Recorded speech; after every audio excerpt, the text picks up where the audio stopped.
Welcome to the Senate Committee on Education. Madam Secretary, please call the roll. Senator Buck. Here. Senator Oñate. Here. Senator Flores. Present. Senator Hammond. Here. Senator Neal. Here. Senator Titus. Chair Lang. Here. Okay, welcome to everyone that's here today.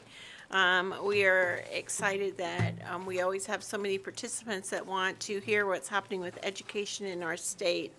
I want to remind everyone to silence their electronic devices. We're just coming back from lunch, and so we've all been talking on the phone, so I just want to give that brief reminder.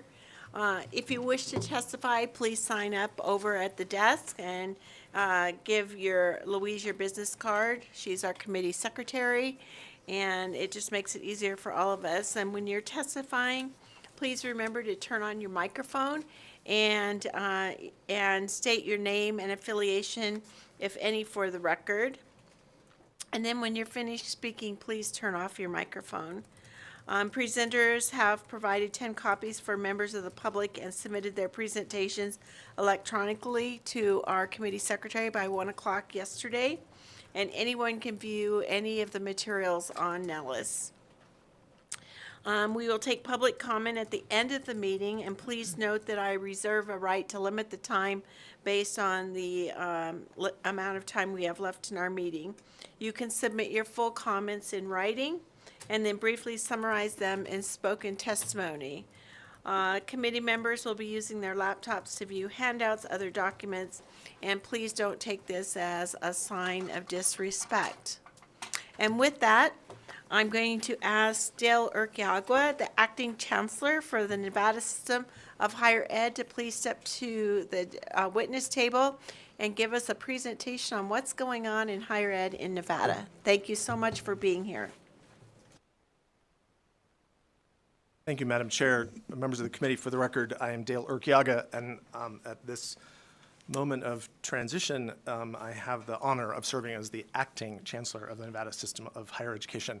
It is nice to see many of you again from my previous lives. I have reached a time in my life where it is just nice to see people. So I will do my best at the chair's request to give you a quick overview of the system of higher education. I will say, to begin, there are a number of people from the system here and in Las Vegas. You have college and university presidents, a number of staff members. Some of my bosses may be here, so I wish to acknowledge them. They do the real work.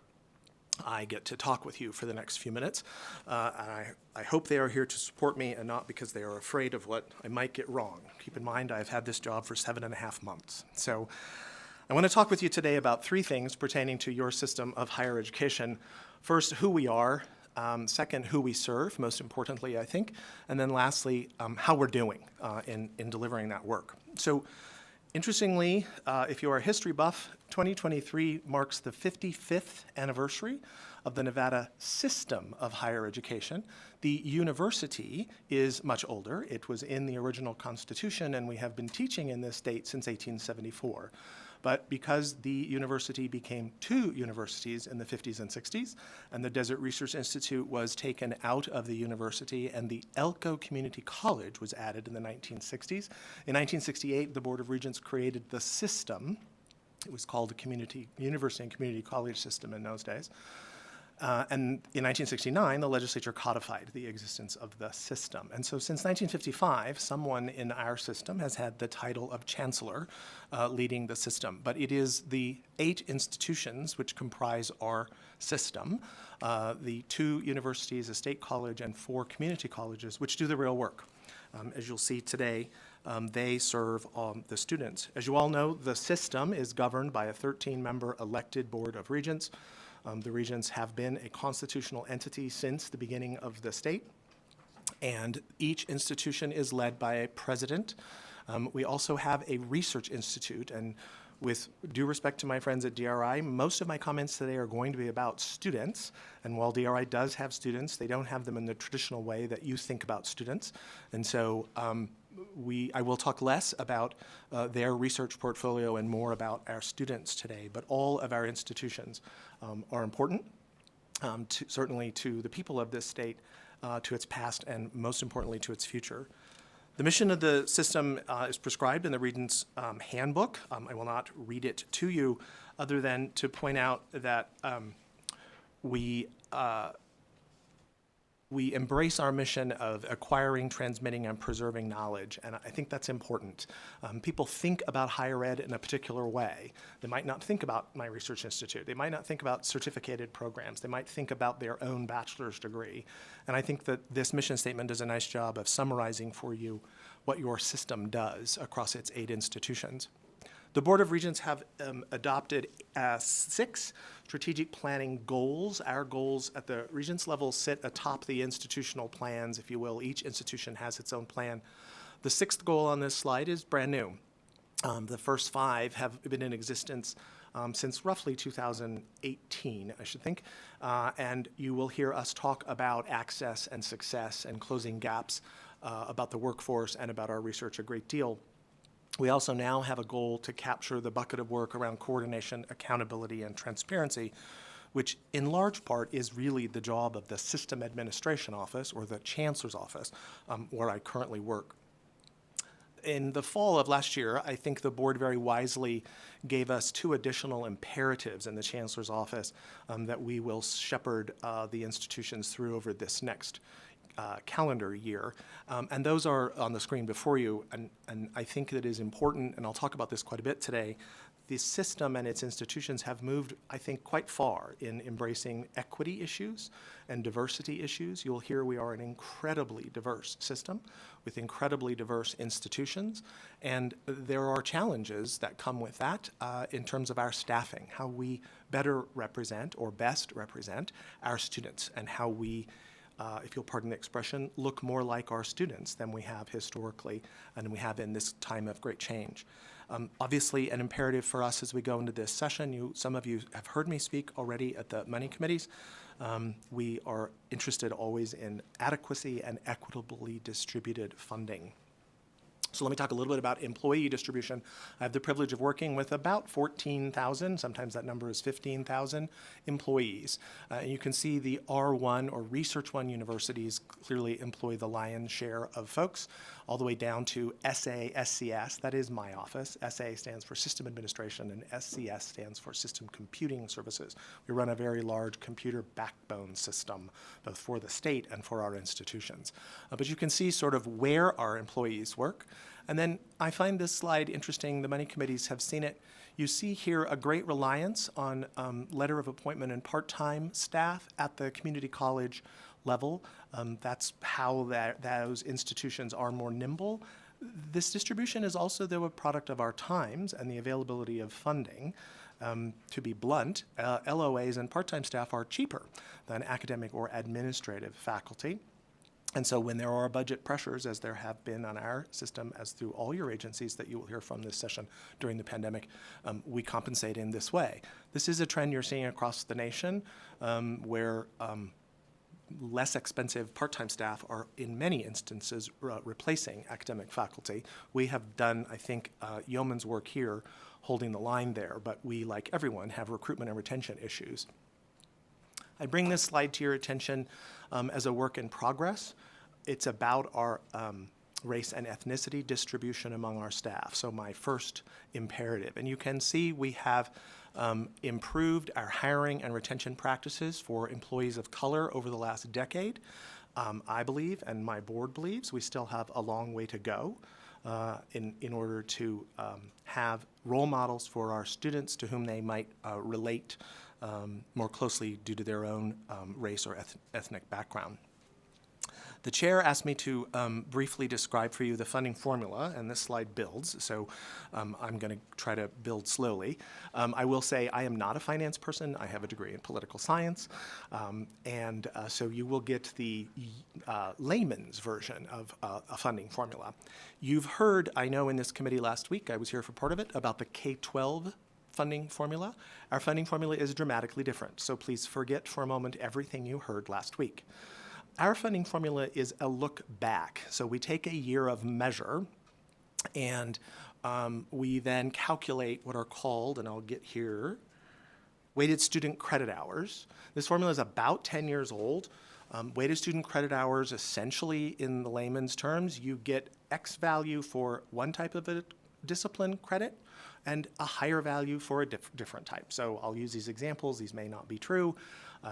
English is at this weight and engineering is at a different weight. Part of that is the cost of delivering the different disciplines. So we take a look back at our students and the credits that they are enrolled for. We then calculate a funding formula which rolls forward into the next biennium. That funding formula is based, as I said, on a dollar amount per weighted credit hour. It equates to today, my chief financial officer is cringing somewhere, roughly $163, $165 per credit. That accounts for roughly 2/3 of the system's budget. The other 1/3 of our budget comes from student fees. There is then, that totals, by the way, about $1 billion. This is about $1 billion operating enterprise when you take state appropriations and student fees. And then there's about another $1 billion that sits outside that are research dollars and contracts, very specifically categorized and awarded to specific projects. But for our general operations, keep in mind that research and contracts offset operations as well, we get about 2/3 of our money from the state and 1/3 of the money from our students. This item here on the slide is important. Non-resident students pay tuition, and their tuition is not calculated in the weighted student credit hours. So the institutions keep those dollars. And then you'll see in the money committees, our professional schools, both medical schools and the law school and the dental schools, are funded in a very different way. But for what you think about, I want you to think about the funding formula as delivering weighted student credit hours, about 2/3 of our money to students, and the other 1/3 students pay themselves. So in the money committee, Senator Neal asked me a question about self-supporting fees in, for example, workforce development programs. Those programs don't, as a general rule, receive state appropriations, and so they, the fees pay for everything associated with that student's education, and that is sometimes hard for folks to understand, and sometimes the numbers are rather large. So, as quickly as I could, that's sort of who we are, our employees, our makeup, where we get our money. Let me tell you now who we serve. I find this slide very interesting as a native Nevadan who has been, frankly, in more public jobs than I can remember. If you look at this distribution, the system of higher education in Nevada reached its peak in 2010. You will recall the nation was in the throes of the Great Recession at that time. Common behavior during a recession, particularly a deep one, is that students return to college, particularly to community colleges. That has been historical precedent. And you can see it happened in the Great Recession. And when the Great Recession ended, our enrollment numbers dropped. They began to rebuild until 2019, when we reached almost that peak again. And then we all know what happened in 2020, the pandemic and the recession, if you will, the behavior that modeled a recession that came with it, walloped enrollment, not just in our institutions, but across the country. And we have yet to recover from that. Interestingly, in these times, recessionary or in recovery, behavior has been a little different. Students have not returned to school, to colleges in droves. And so you're seeing that across the country. Community colleges have shed enrollment. Ours are recovering. I think almost all of our institutions will now report in this spring semester that we are rounding the corner. Enrollment is basically flat or slightly up from last year, which is good news for us. Again, that's how we are compensated. But more importantly, it means Nevadans are coming back to receive a credential, whether that's a certificate or an advanced degree, so that they can enter the workforce. But this roller coaster ride of enrollment, it causes challenges for the system, just as if you sit on a money committee, you hear caseload reports in other branches of government. Not surprisingly, this is how our headcount is distributed of students. I think roughly 65% of our students live in Southern Nevada or attend a Southern Nevada institution. That's of no surprise because of the state's population there. A little quick bit about our students themselves. You can see, not surprisingly, many students who attend a community college or even the state college attend part-time. The full-time enrollment tends to be at the two universities. I think most of us have come to understand that. Folks are working when they're in a community college environment, but keep in mind that also causes all kinds of funding challenges because we compensate the same way. We don't compensate based on institution type. And so you'll hear us talk a lot about the pressures that puts on community colleges differently from the pressures it puts on the universities. Age distribution, roughly a third of our students are over what you would consider the traditional age band. If you think about movies and what college, quote, looks like, it's the 18 to 24-year-old. A third of our students don't fall in that age band at all. They are my age, they are in their 30s, they are in their 40s, and they are reskilling, they are entering new careers, they are taking courses, and that I think is also important to remember in a state like Nevada, which has typically the lowest degree and certificate attainment of any state in the country. We do not, and I'll show you this when I show you some high school data, we do not matriculate to post-secondary like other states do. And so it is important, I think, as a lifetime resident of this state, that a third of our students are older. This slide, I think we should take good solace and pride in. In 2015, the axes here crossed. So we are today a system that serves more students of color than we serve white students. That is, I think, indicative of our state's population change and also new college-going behavior for many first-gen students from families who may have immigrated more recently or who did not have that tradition in their own families. And so I'll show you in a little bit how we're doing and performing with those students as well. It's also good news. As a result of that enrollment growth among students of color, 3 of our institutions are ANAPESI institutions. That is, they serve Asian American, Native American, Pacific Islanders in high numbers. And there's an important designation that goes along with that. 5 of our institutions are Hispanic serving institutions. Again, the number of students who would identify as Hispanic or Latino, Latina is high in these institutions. Again, I think indicative both of our state's population and our increasing success in reaching these students, who many of whom are first gen. Some of you know, I think, that I came from the K-12 system. I am the first person in our state's history to serve as both your state superintendent and your chancellor. And so I am used to, and you are used to, free and reduced price lunch data. I have no data point like that in this job, and it's frustrating for me. I have a placeholder for you of Pell recipients, but the data doesn't compute in my brain, such as it is, the way you're used to seeing FRL data. Nonetheless, I think these statistics on this slide are important for us to think about as Nevadans. If we think about how many of our fellow residents live at or below a poverty line, and therefore might be Pell eligible, are we as a system adequately serving that population? We still have a pretty deep spread across our institutions. That's about their own population base, their own mission, how many students they can get to fill out a FAFSA, which is the federal form that drives this. But I think, and the board has asked to see this data as well as other data about students disaggregated. I think these are important things for you as policymakers to think about. How are we serving Nevadans? You have heard in this building, I know, over the last years, things about scholarship programs that are funded by the state. There are 3 programs: the Governor Gwynn Millennium Scholarship, which is now entering its 3rd decade, the Silver State Opportunity Grant Program, which was built in this building in 2015, I think, and the Nevada Promise Scholarship, which was built here probably 2019 or 2021. 19 probably. Those funds flow through the Treasurer's Office and then to our students, and we distribute a sizable amount of financial aid. Interestingly, however, the system itself has a program that is not state funded. It's partly funded through student fees, the fee on themselves, which is then redistributed to their peers, and partly funded through our state appropriation that the Board of Regents has earmarked. And that bucket of money and financial aid is actually larger.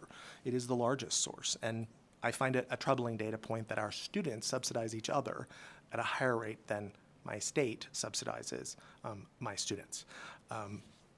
So I'll just let you sit with that for a minute, as I have sat with it for the last 7.5 months. Finally, this body has authorized a number of fee waivers where students do not pay the fee that is associated with their education. And the Board of Regents authorized one of these as well. These programs, some have been around a very long time, the National Guard program, for example, and some are brand new. The Native American fee waiver was created in the last legislature. These funds are not received by the institutions, so the institutions absorb this cost. The chair asked me to speak about enrollment from high school students. And so I will tell you this slide in the appendix of all of my many slides is a definition that our research folks use. This is the full number of high school students enrolled with our institutions. They may not be enrolled in what we would call a dual credit program specifically. They are a high school student. So I might be enrolled in a program of algebra at the Community College of Southern Nevada. I might also be taking Chinese, and I live in Senator Titus's district, and I am taking that class online. So this is the full number. We serve a lot of high school students, and you can see here the distribution. The community colleges have historically served the majority of this population. We continue to grow this student population base. A bill passed by this body in 2017 authorized all 3 institution types to provide this type of education to our districts and charter schools.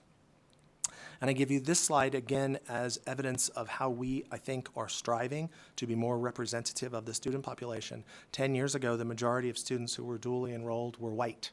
And today we've changed those numbers a bit so that more students of colors, particularly more Hispanic students, are accessing these programs. There's a fee for these programs, and I hear from our academic officers that sometimes that fee is a barrier for more students.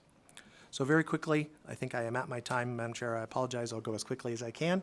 Let me talk a little bit about how we are doing. I've told you where we get our money and how generous you are in providing that to us. I've told you a little bit about my coworkers and the students that are in our care. Let me tell you, and I will say with great pride, because I am new to this and I have nothing to do with this success rate, our institutions are serving the people of Nevada and our students quite well.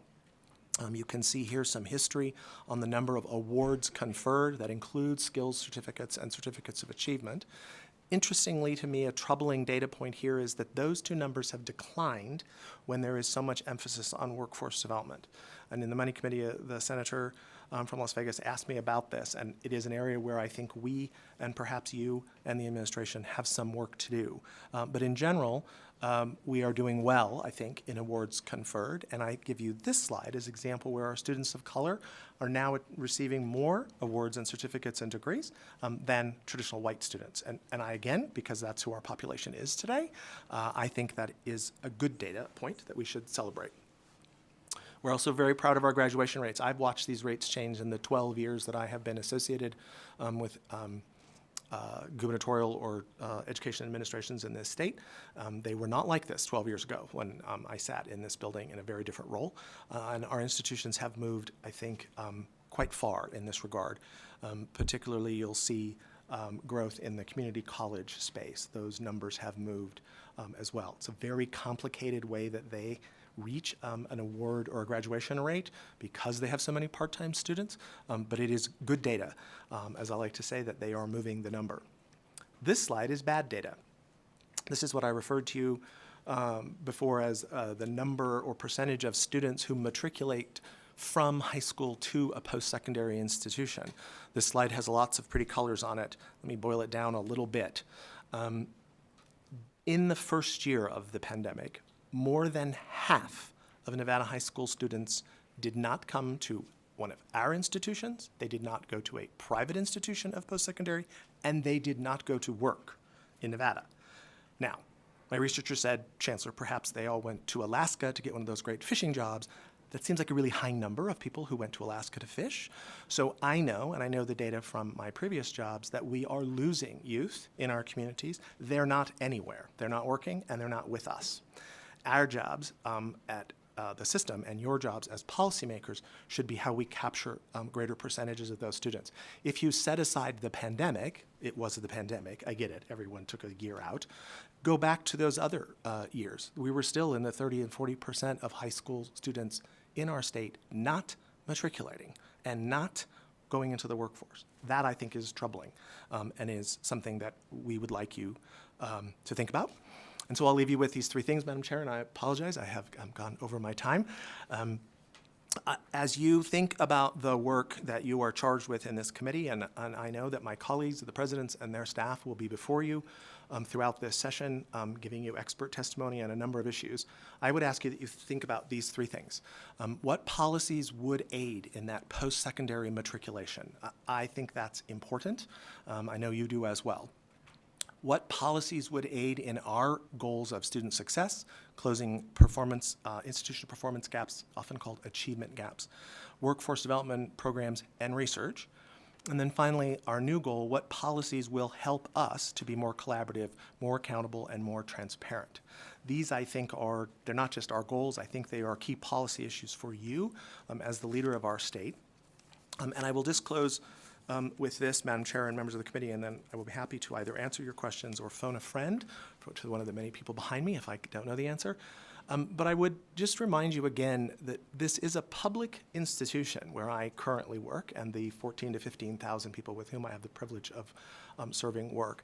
We serve the people of this state. We serve, of course, 105,000 students today, but we serve everyone. And so I'll give you a personal example. Some of you know I'm a native Nevadan, and my family immigrated here from Spain, and I like to tell stories. So in my own family, these institutions have provided a traditional college experience. I got a traditional bachelor's degree. I have held these very interesting, very rewarding jobs. That's what we think about for college. Members of my family, and I know members of your family, have received advanced degrees or medical degrees or law degrees from our institutions. That also is important.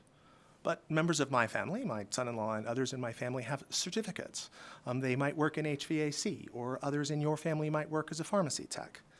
My family, when I was young, was a farming family, and my family benefited from the research of the Desert Research Institute on cloud seeding. I can remember as a 7-year-old my father talking about the cloud seeding program and what it meant to downstream water users in northern Nevada. And so I give you those examples to help you think about the totality of the system that I have the privilege of leading at this moment, that it is all types of Nevadans, the communities we serve through research, where it's medical or cloud seeding, and then folks who actually get a degree and generate our economy, or get a certificate and go to work and benefit their own families at, we hope, a better than livable wage. That, I think, is an important piece that's often left out when INSHE, as we say, the Nevada system of higher education, tells its story. We serve communities, we serve students, we serve all Nevada. And that is why it is my privilege to be here before you to try to represent, in as quickly amount of time as I can, the breadth of this system. So with that, Madam Chair, I will be happy to answer your questions.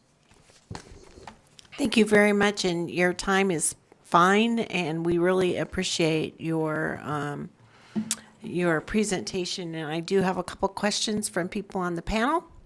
And as you mentioned, we have other representatives, committee from higher ed in the room. And I think Dr. Whitfield from UNLV is down in Las Vegas, and they'd be happy to answer specific questions about their university should you have one. And with that, I'll go to Senator Neal. Thank you, Madam Chair. So I had a question on, I guess it's your slide 10, page 5.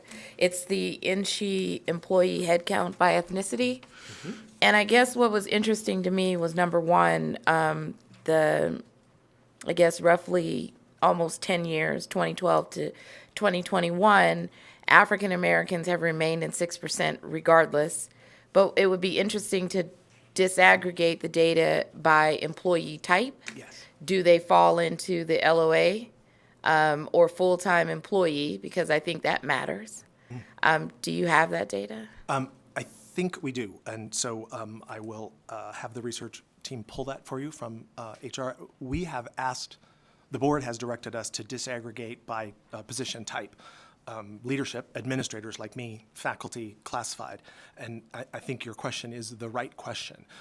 Our performance imperative for this year is we have to look at all of those job types and then, frankly, set goals to see if, as you have pointed out, if we have a bad data point here that looks okay, but when you dig underneath it, that's something we don't focus on today. So I will see if we disaggregate the data today or how difficult it would be to do that, Senator. I know that's part of the work for the year. Madam Chair, follow-up.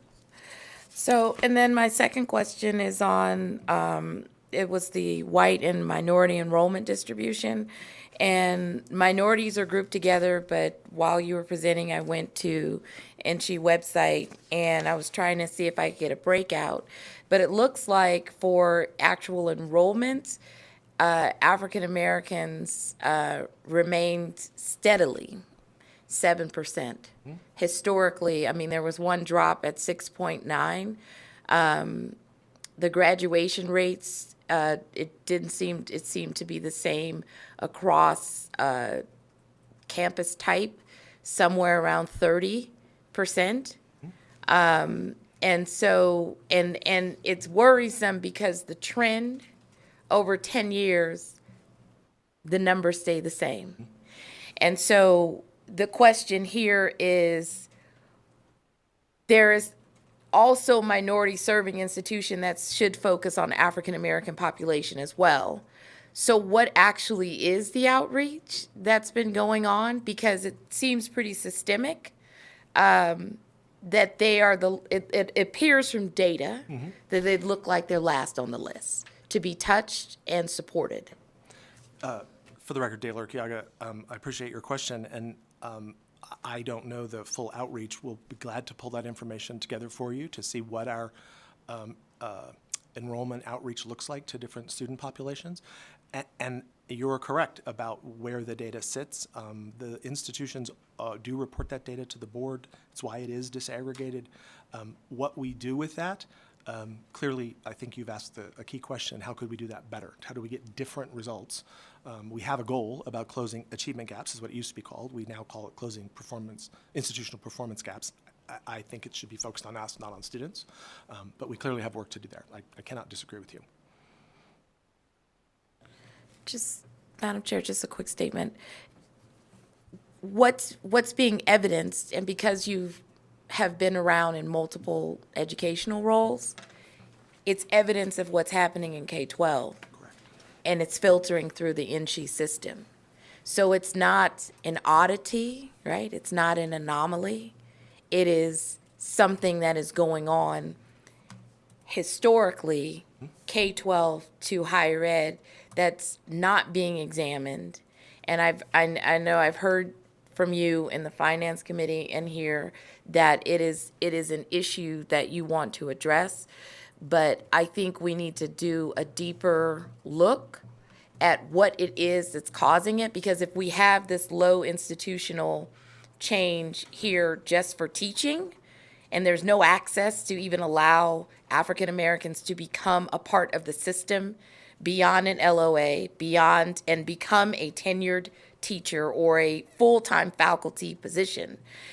You know, an institution typically is a reflection of the student body, right? And the support that they gain comes from the familiarity of the individuals that they see on campus. And I only say that because I went to an HBCU, right? For law school, for undergrad, my daughter, and ultimately those selections were made because it gave a sense of security that you were not going to be lost in the fold because someone was going to be looking out for you and making sure you went to class, counselor, teacher, whoever. But that same model can exist here where somebody says, I actually care about this child of color making it through this system. And that's it. Madam Chair, for the record, Dale Urquiaga, Senator, I agree with you, and it's why I've asked if there are policies that we could help you craft that help me isolate that issue, because you're correct.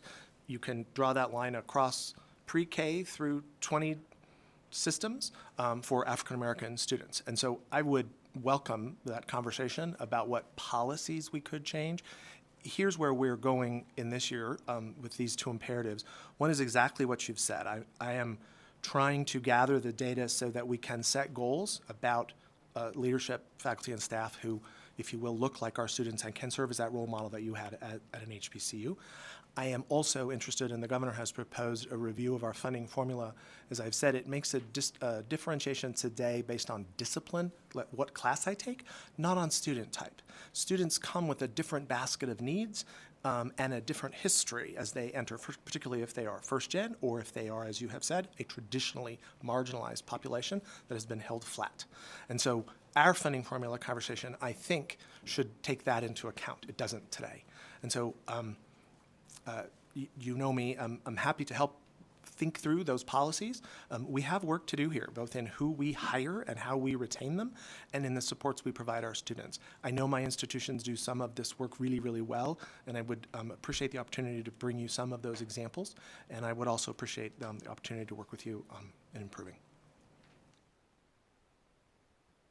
Senator Donati. Thank you so much, Chair.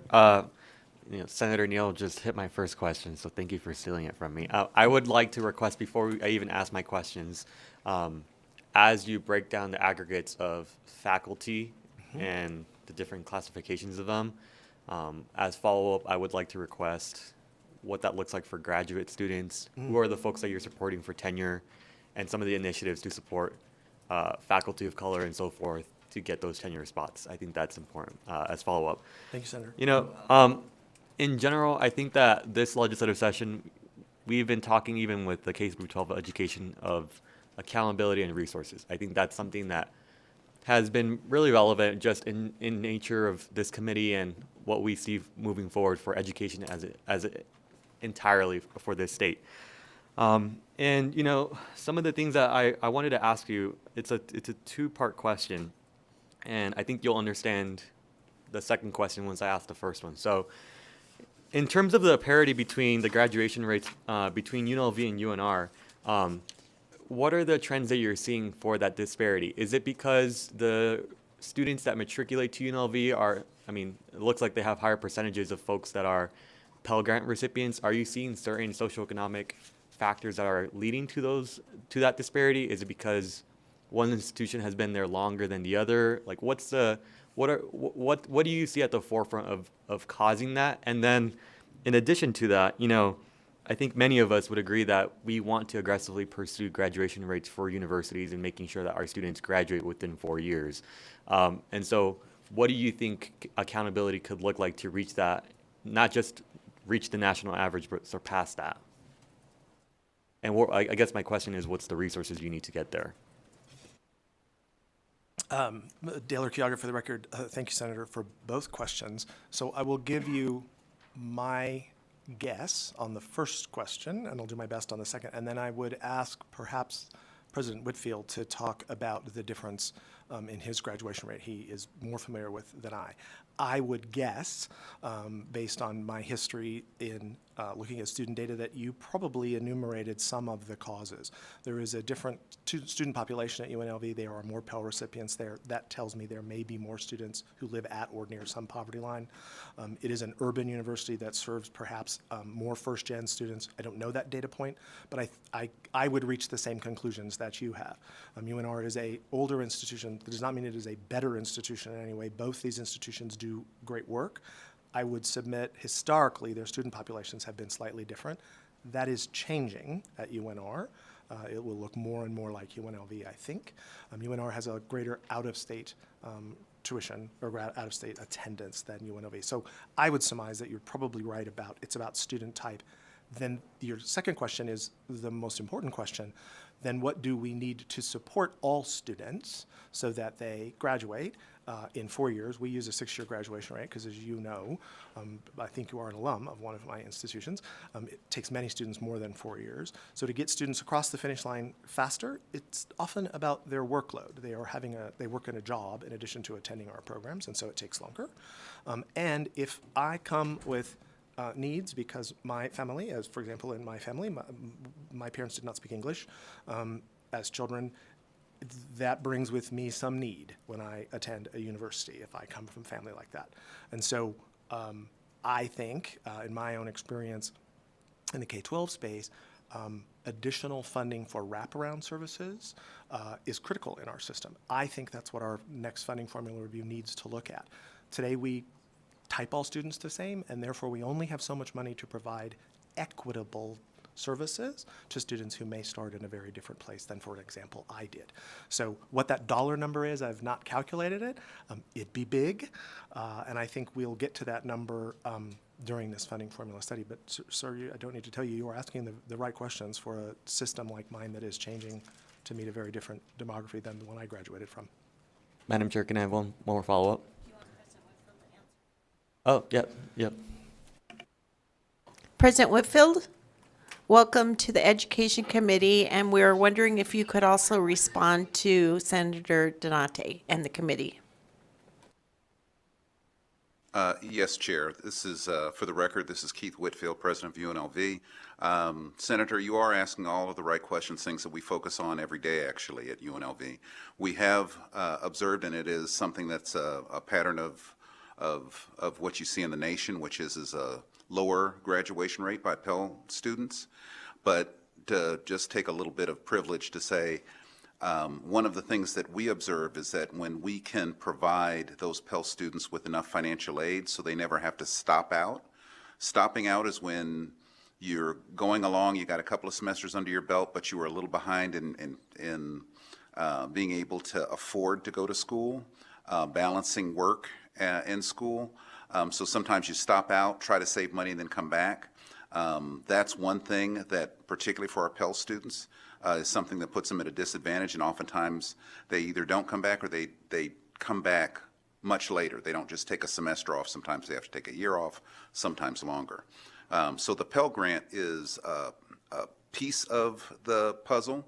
I think we have this fascinating combination of being the second most diverse campus in the country for undergraduates. And while that diversity actually provides an environment for being able to provide, I think, an outstanding and a unique educational opportunity, it also means that we have students that may be first generation, so that the first ones in their families to go. There are larger numbers of Pell recipients in that group as well. And so we rely on scholarships, rely on financial aid, we rely on the incredible support that we get from the state through the Millennium and other scholarships to be able to support our students. But that's one of the first steps. If you ask any student, probably one of the biggest challenges they have is paying for school. It's not actually doing the schoolwork, it's paying for school. So that affordability piece that you're touching on is one that definitely does affect our success rates. But I would look at our success rate and say, it's amazing, given the profile of our students, that our success rate is as high as it is. We're just not done, and we're going to be doing better in the future. Thank you. Senator Donate. Thank you so much. Okay, as my follow-up question, I think I was kind of setting myself up here, but I'm glad you mentioned it. One of the good things about not graduating too long ago is I reflect back as to what the reasons, the impediments that I had faced and the barriers as to graduating on time. And you mentioned it concretely, which is many of the students nowadays have to work jobs to pay for their schools. And I was one of those students. I was a Pell Grant recipient, but I also was working 40 hours on top of going to school. And in fact, one of the barriers that I faced was that my institution did not provide education class, some of my classes outside of my working hours, right? You know, they only offered one class, one time of the year in one semester, and and it was always in the middle of the day. And, you know, it's pretty frustrating because although I'm being told that, you know, we want to graduate you in 4 years, the only way that I can do it is if I leave my job, which, by the way, is paying for my education. So I guess the reason why I was asking that is, what is NC doing to transition more of the courses to be online? And do you believe the legislature may need to create a separate online institution?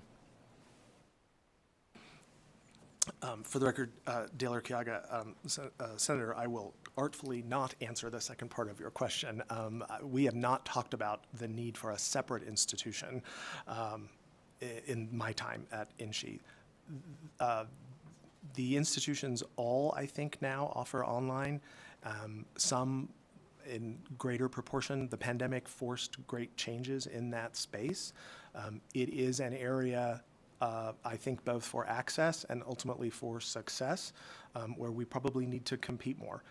There is, as you would guess, a cost with that, and it is also a culture shift for our faculty, not all of whom are comfortable teaching online. Not all students are comfortable attending online, but I would say we have made great gains in the last 5 years. Some institutions probably more than others, but it is an area that we could certainly use a deeper conversation on.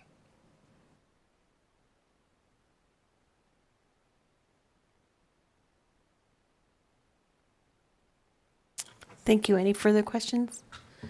Okay, so I have three more people on the list: Senator Titus, Senator Flores, and then Senator Buck. Would you happen to know the other presidents that are in Las Vegas? Because I'm getting, people would like to ask questions to a couple others if they're here. I don't know. I could ask President Whitfield maybe to say who's with him. President Whitfield, are there other presidents in Las Vegas? Yes, Chair, there is an incredible president from CSN here, Dr. Federico Zaragoza. He joins me. We're the Okay, two. thank you. We will probably have a question for him shortly. And there are presidents in this room as well. Madam Yes. Chair. Okay, thank you. And we'll go to Senator Titus. Thank you, Madam Chair, for the opportunity to ask a few questions, and thank you for the update.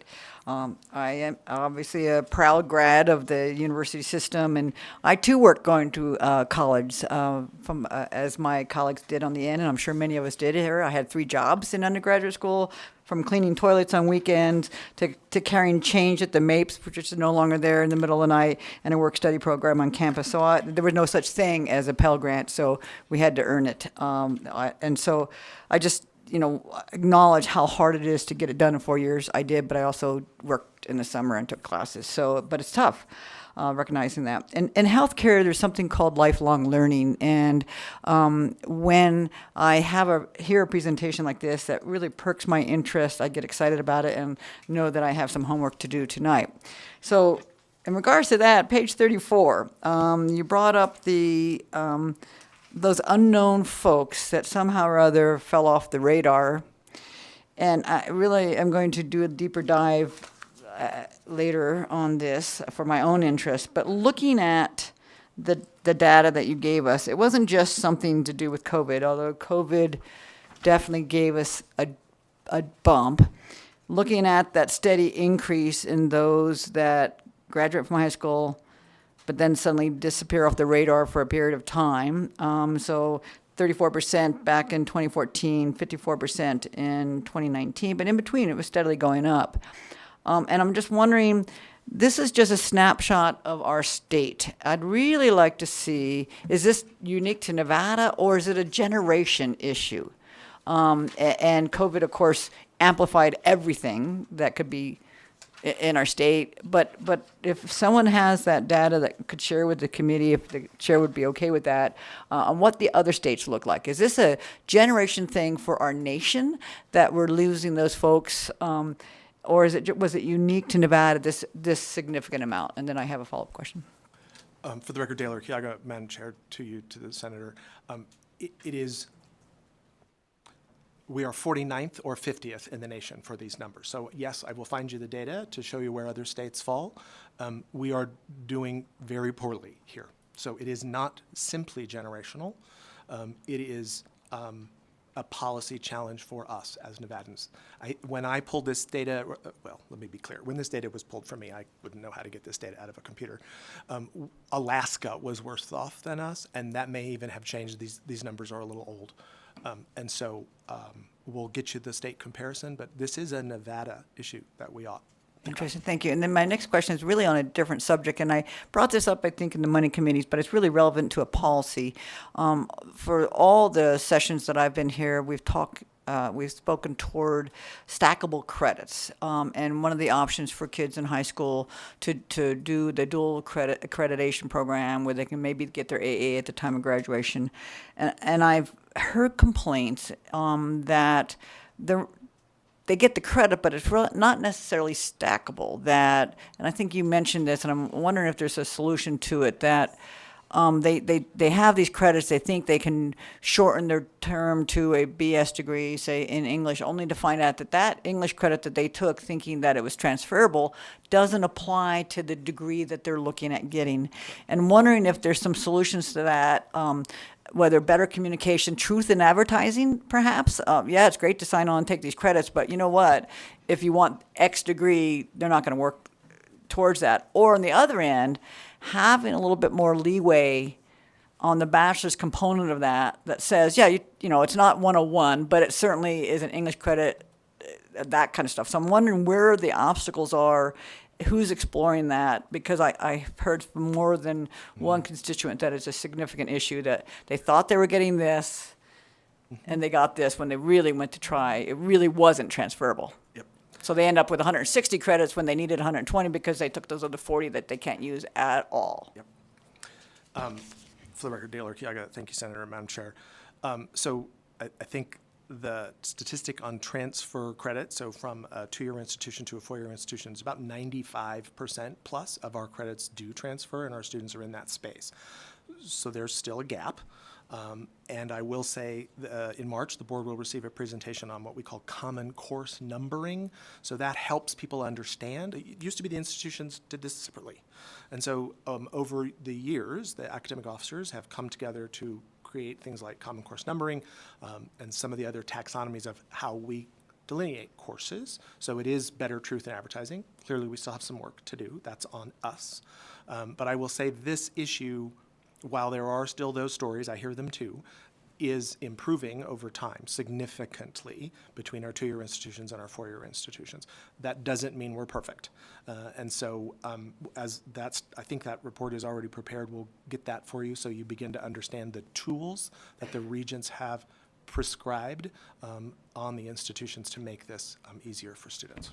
Great, thank you. That's really good to know, and thank you for doing that, because I want to know that if X child is taking English 101 here, online, that it's truly 101 when they get to the next program that they're going to. So thank you for that. Thank you, Madam Chair, for the question. Thank you, Senator. Thank you, Senator. Senator Flores. Thank you, Madam Chair, and thank you for the presentation.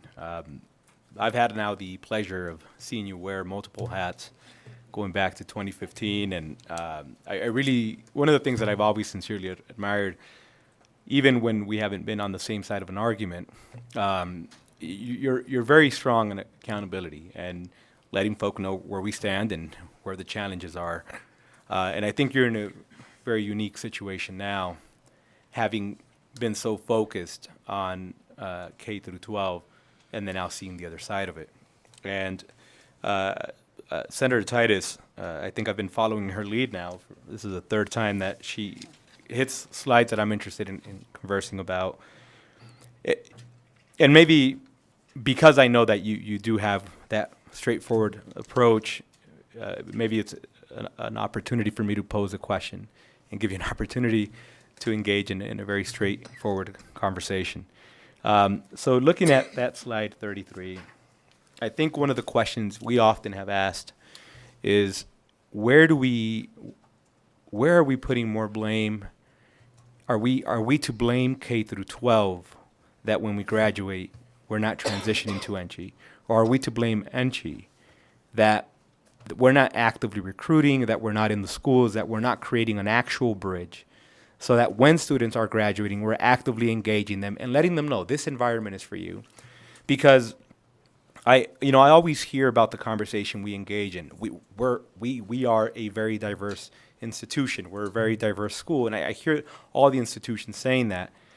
But it concerns me when we're not always graduating them, right? So we're massive numbers of enrollment, but we're not necessarily getting a degree after that. So to me, it's a disservice to the community to be able to say we're bringing all these students in, but we're not ensuring they're graduating. So that's a concern. And so that's those that are actually going on to post-secondary.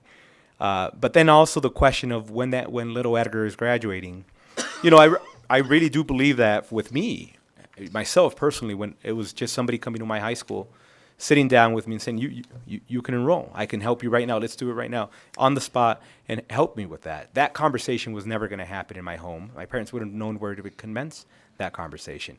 The idea of being eligible for money. That conversation was never going to happen in my home. There was somebody sitting down with me, just giving me a minute, and I think they did that with 100 other students probably. So I'm just trying to, because I want to believe that my experience and Dr. Titus's experience and Senator Doñata's experience are no longer what's true today. I want to believe that we've grown from that, and that what you saw that one time is no longer what we're doing. You're going to see that today in our high schools, we're doing more of that. So, I think there's a lot in there, but if we really wanted to have a conversation about accountability, and we focus on just one slide, where can we start that conversation in a very truthful, straightforward manner? Madam Chair, Senator, thank you for the question, I think. Thank you for the kind things you said about me, let's say that. Well, I think, let me talk a little bit about what you said. I wouldn't, having sat where I have sat, I don't like placing blame on systems or institutions. Where we could do better across the pre-K through PhD world, I think are probably two things. One, I say this often in speeches, the barriers that we have between the K-12 system and the higher ed system are old. We use, as I always say, the German model, which is why we call it kindergarten. High school was not compulsory in this country until the 1920s. Post-secondary is this other institution. That is, in today's world, in this century, I think, an artificial line. But it is a line held firmly in place by things like funding formulas, because we reward seat time.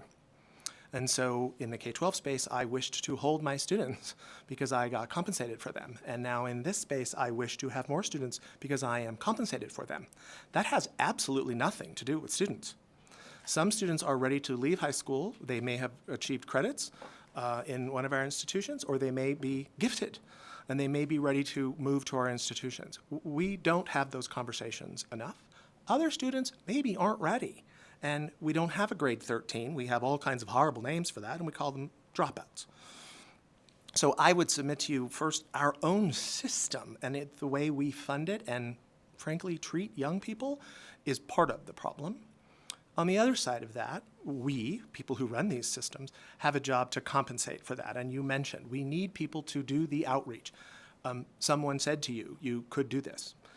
Someone said that to me. My own parents said, nope, you can't go to a private school. That's not for us, even though I got accepted to one. You will go to this public school. So even in my family, which was very supportive, we had a lot of money. And so my parents tempered my expectations. And if you've seen my career, they were probably right. They probably should have, I shouldn't have gone anywhere. But that is on us to provide those.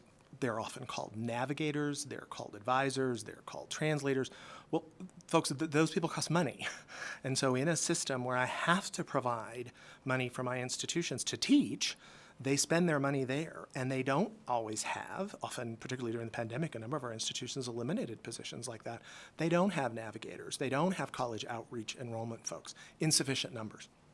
And so I hate it when I come before this body and say, if you just gave us more money, it would get better. But part of this is about that.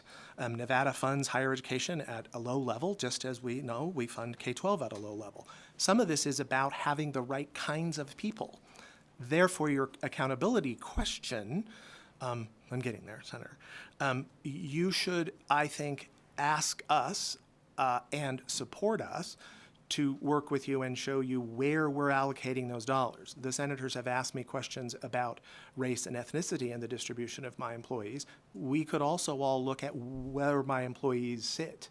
We tend to focus on faculty. I have lots of other people who are important in the system. We could be more forthcoming with that data, and you could push us harder. You could also incent that behavior in our funding formulas. We don't today, right? Everybody's the same. So some of this is on us. Some of this is, with due respect, on you. It's the amount of money that comes to our system. If we don't get it from you, I have no choice but to have the institutions charge students those fees in order that I would have supports for students. You've asked if I may, Senator, the most important slide for accountability here. I think that's your question. People behind me are dying because they're deathly afraid of what I'm going to say. I do think completion matters. I think persistence is an indicator of success. Persistence means I don't drop out, I don't time out, as the president said. So we measure persistence at every institution. Are students sticking with us? Are students completing? This slide summarizes the completion, the awards conferred.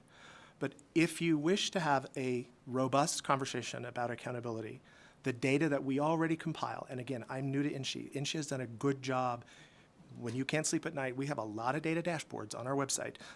Senator Neal has been digging through them and asking me the right questions about disaggregating by race.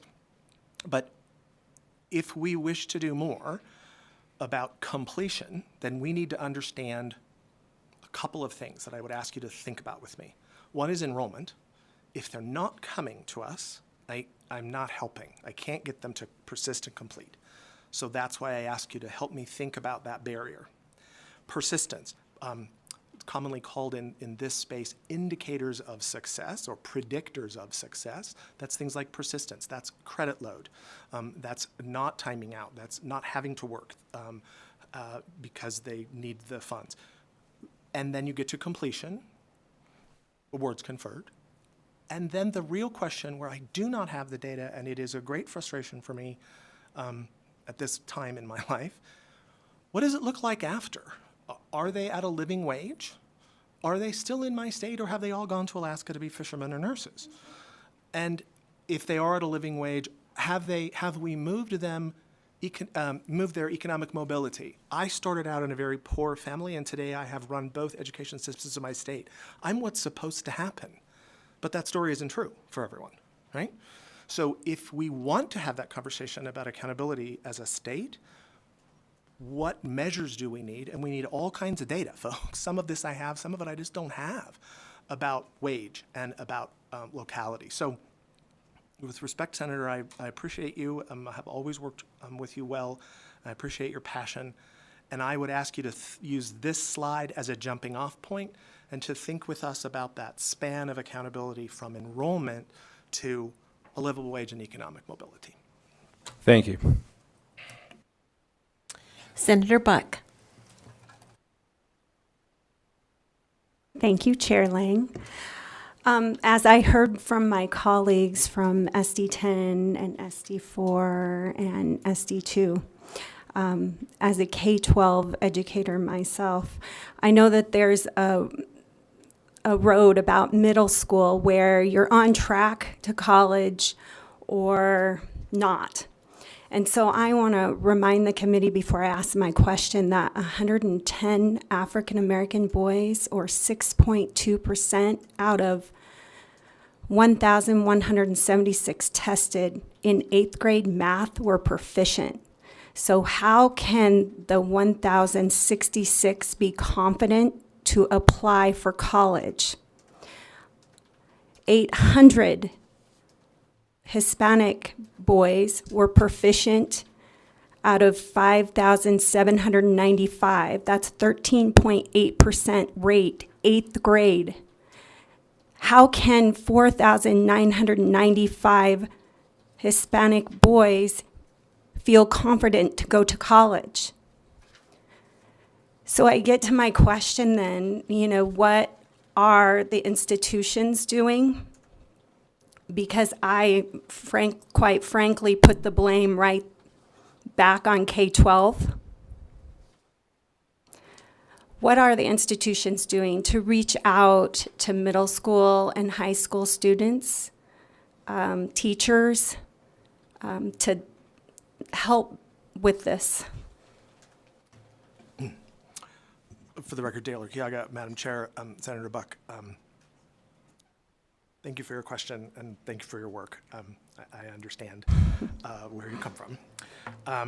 So I'm going to do two things, ma'am. I'm going to offer to bring back some more information. There's clear interest in this committee about our outreach efforts into the K-12 system, and I simply don't know enough, and if I paraded all 8 of my institutions here, it would take too much of your time. So I'm going to bring some of that back. But I'll give you 3 examples that I have witnessed in my short time here they're an N of 1, each one of them, right? So this is not a great swath of research that I can help those young men that you cite.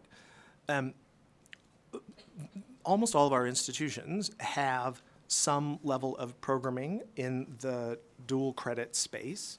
That's traditionally for high school students, but that number is growing. It is an emphasis everywhere. So dual credit is a part of this solution. It's not the only solution.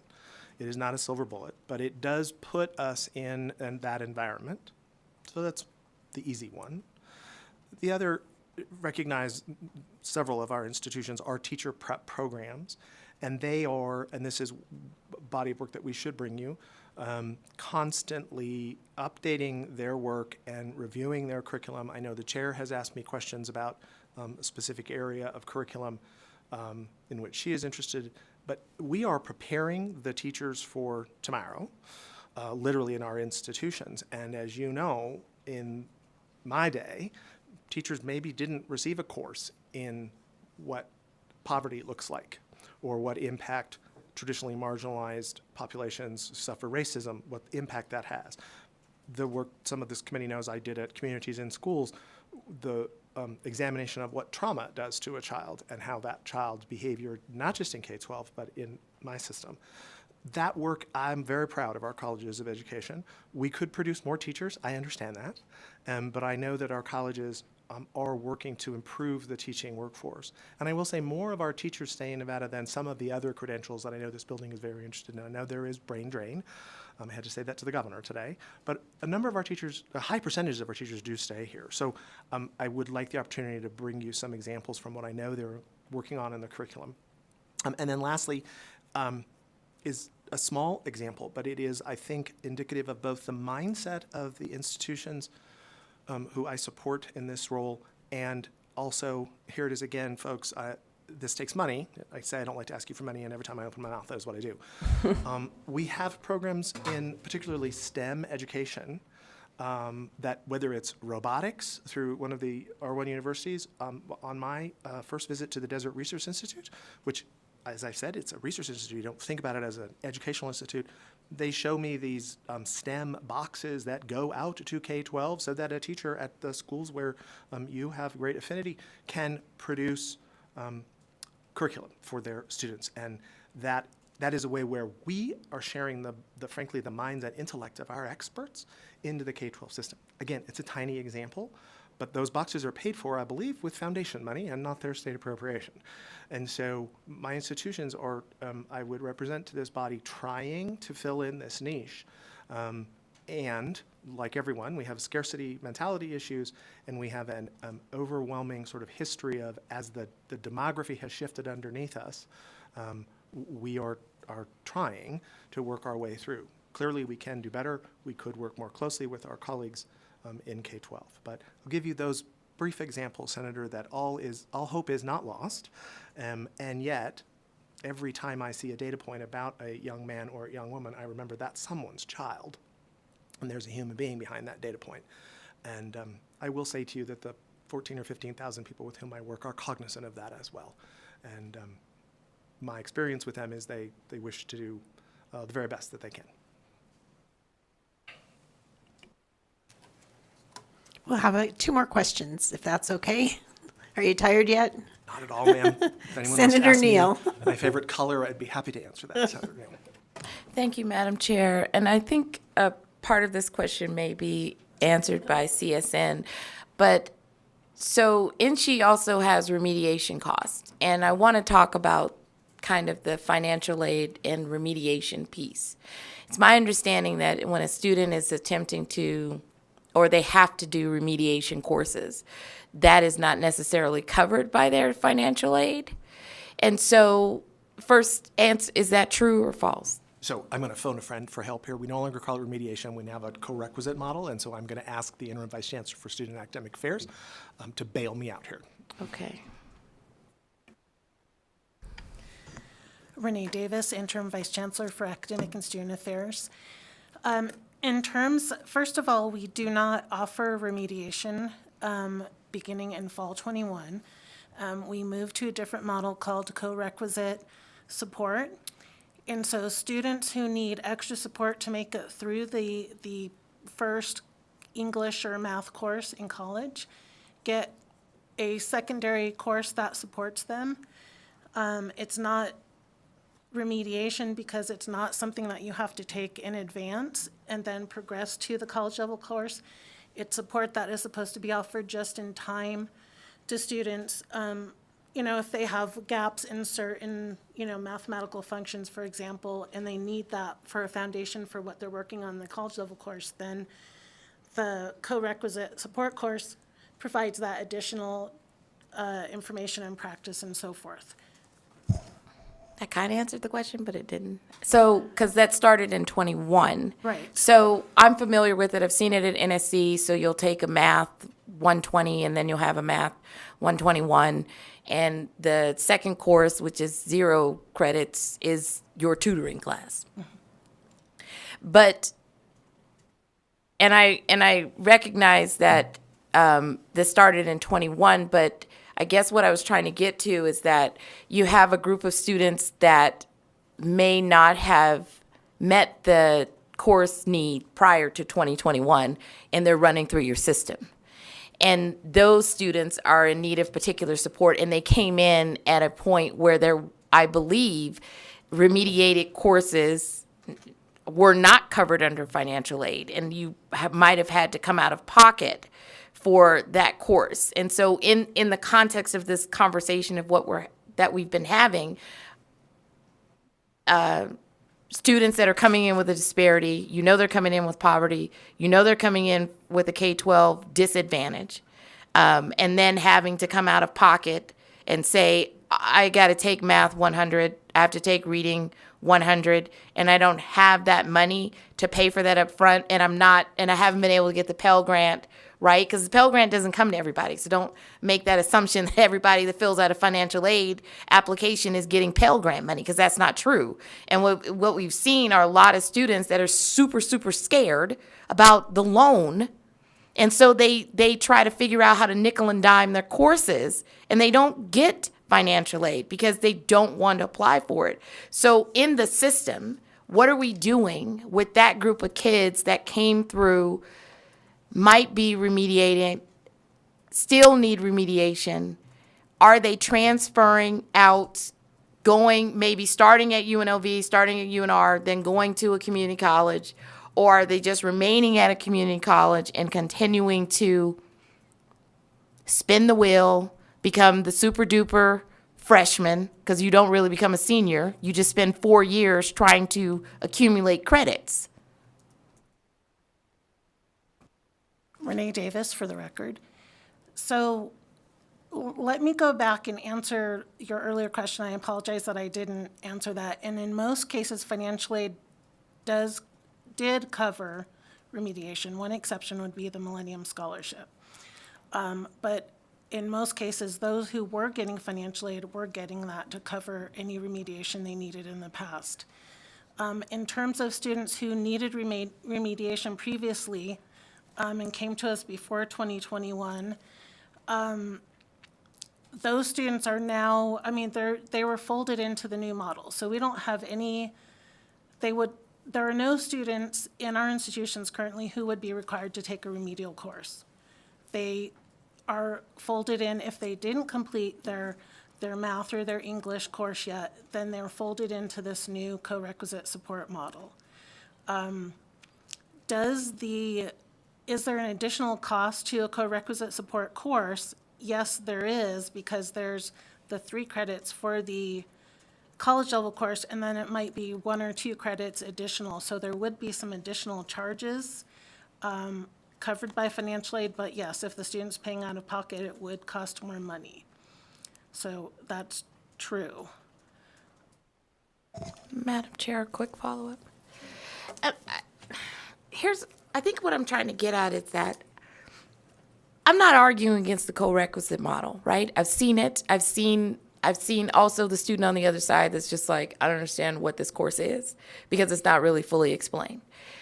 But what I'm trying to get at here is that you have a set of students who, you know are challenged, and I guess what I'm wondering, I feel like the bulk of them go to CSN. And then I wonder, how does the NSHE institution itself support the endeavors that have been going on at CSN, where we know we've traditionally nudged our K-12 kids, our graduates, to go to CSN before they go to the four-year institution. That's been our culture, right? Whether or not you wanted to believe in it, but it was the push. Their numbers are equal almost to what the university, they're pulling 30,000 kids. So at the end of the day, when we see historically 6%, 7%, although they have jumped from a 3% graduation rate to like an 8%, and they should be applauded for that work, that tells me that CSN is the population. It literally is the story that needs to be treated, triaged, managed, dealt with, and examined, because those are the kids that do want to go to the four-year institution, who have all of these barriers that we are not fixing, that we are not examining. You understand what I'm saying? So it doesn't matter if you give them the online course, if you flex it out, they are still at an impairment. An online course does not fix an impaired student.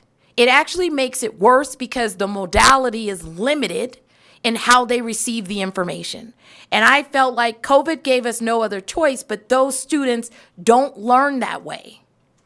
And to shift totally and say, well, the online course is the only section that's actually allowed for you to take the credit, you are disadvantaging that student and that child who could never learn that way, who actually needs a book and not on Brightwave Red Shelf download.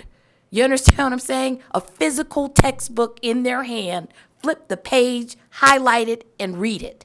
And I think we've moved away from that in I don't know if it's the curb cost, but it's not all COVID, right? And I think we need to engage in the work of what is happening at CSN, why those trends of students are there, because that is really our problem to me. And we have a good leader there. And I don't know how much he's supported in the work that he is attempting to do on that campus. Madam Chair, for the record, Dale Urquiaga, I'm going to ask if President Zaragoza wishes to respond. I'm not sure that I or the interim vice chancellor could address what you've laid out. I think I see the president coming to the podium. So, President Zaragoza, would you be able to answer that question for Senator Neal?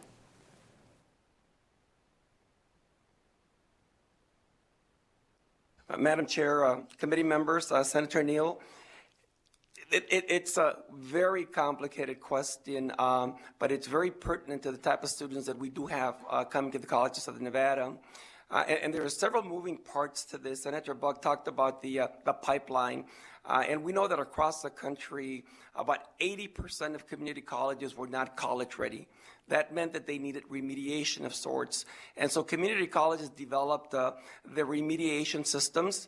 The downside to that is that many students never came out of remediation. They never took college courses. And so that's where the core requisite model comes in, where the remediation occurs contextually, so that we're still remediating students, but we're doing so within the context of earning college credit that counts towards a pathway.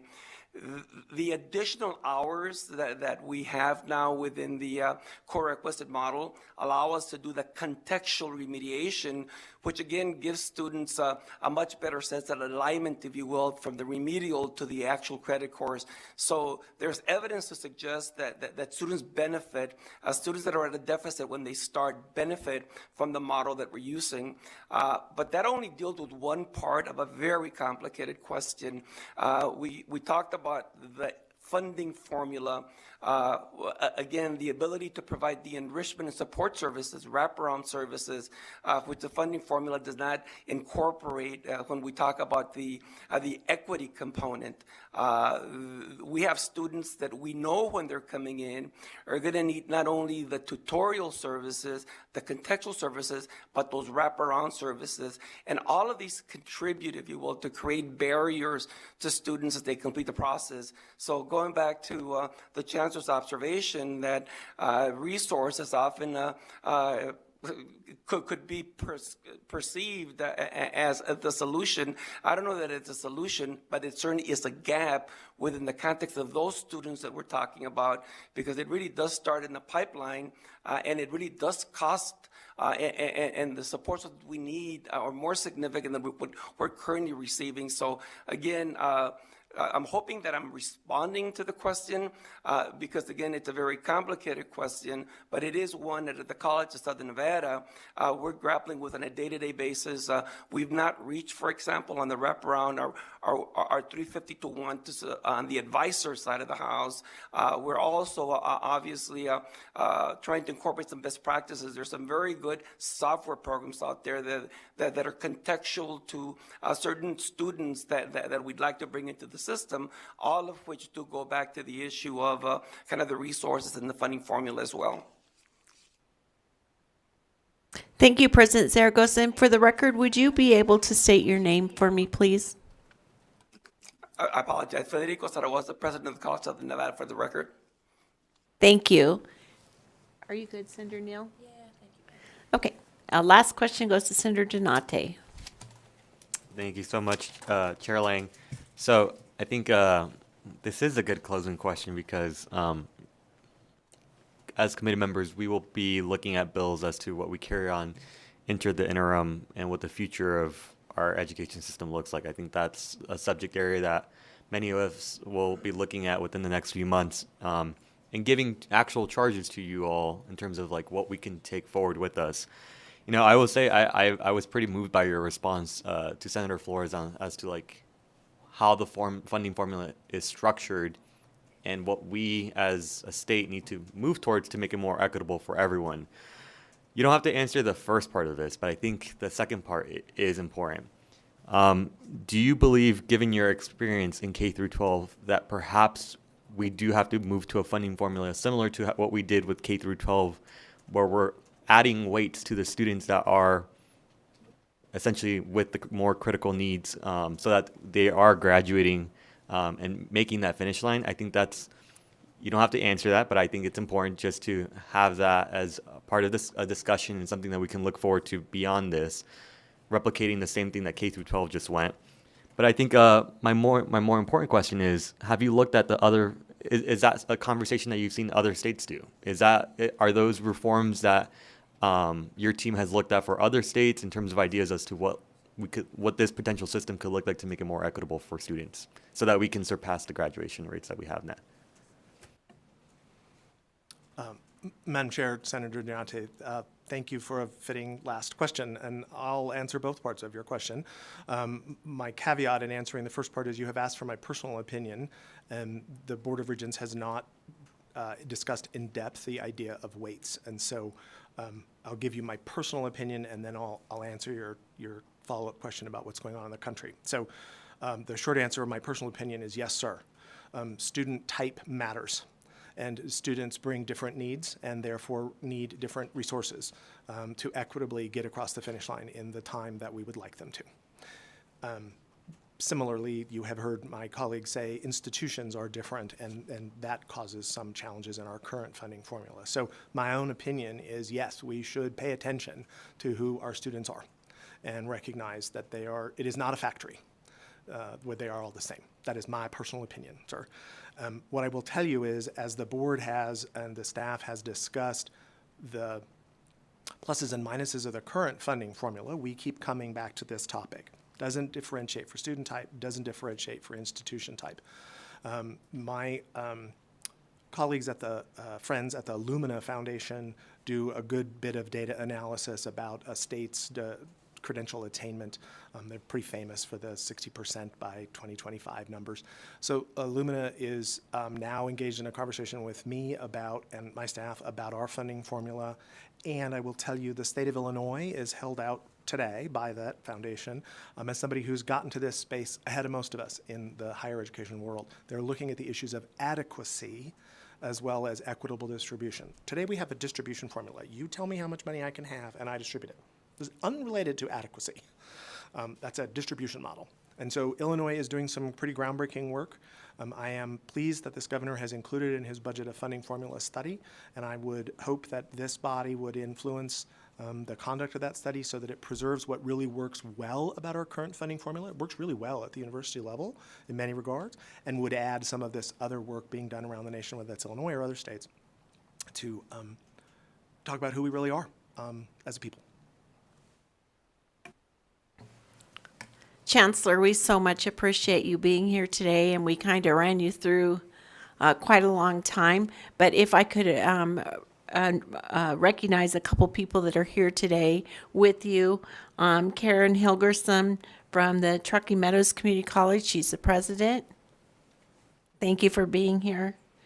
And I recognize already President Keith Whitfield from UNLV, and President Zaragoza from CSN, and Kyle Dalpe, hopefully I said that right. Did I say that right? Woohoo! From Western Nevada College, the president of Western Nevada College. So we thank you for being here. It's clear for me that we have a lot more that we can talk about, and we have a long way to go. But thank you for being so gracious and answering all of our questions, and thank you for being here today. Thank you, ma'am.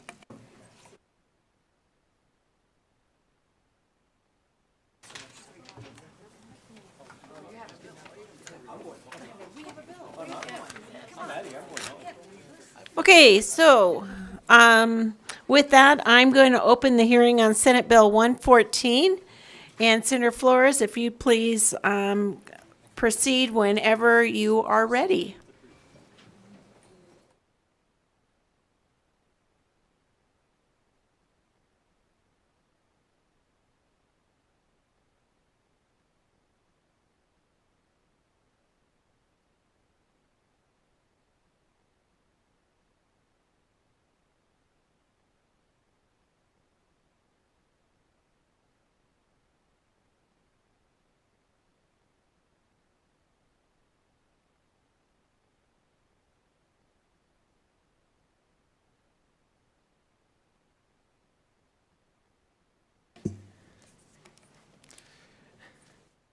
And Madam Chair, whenever I may proceed.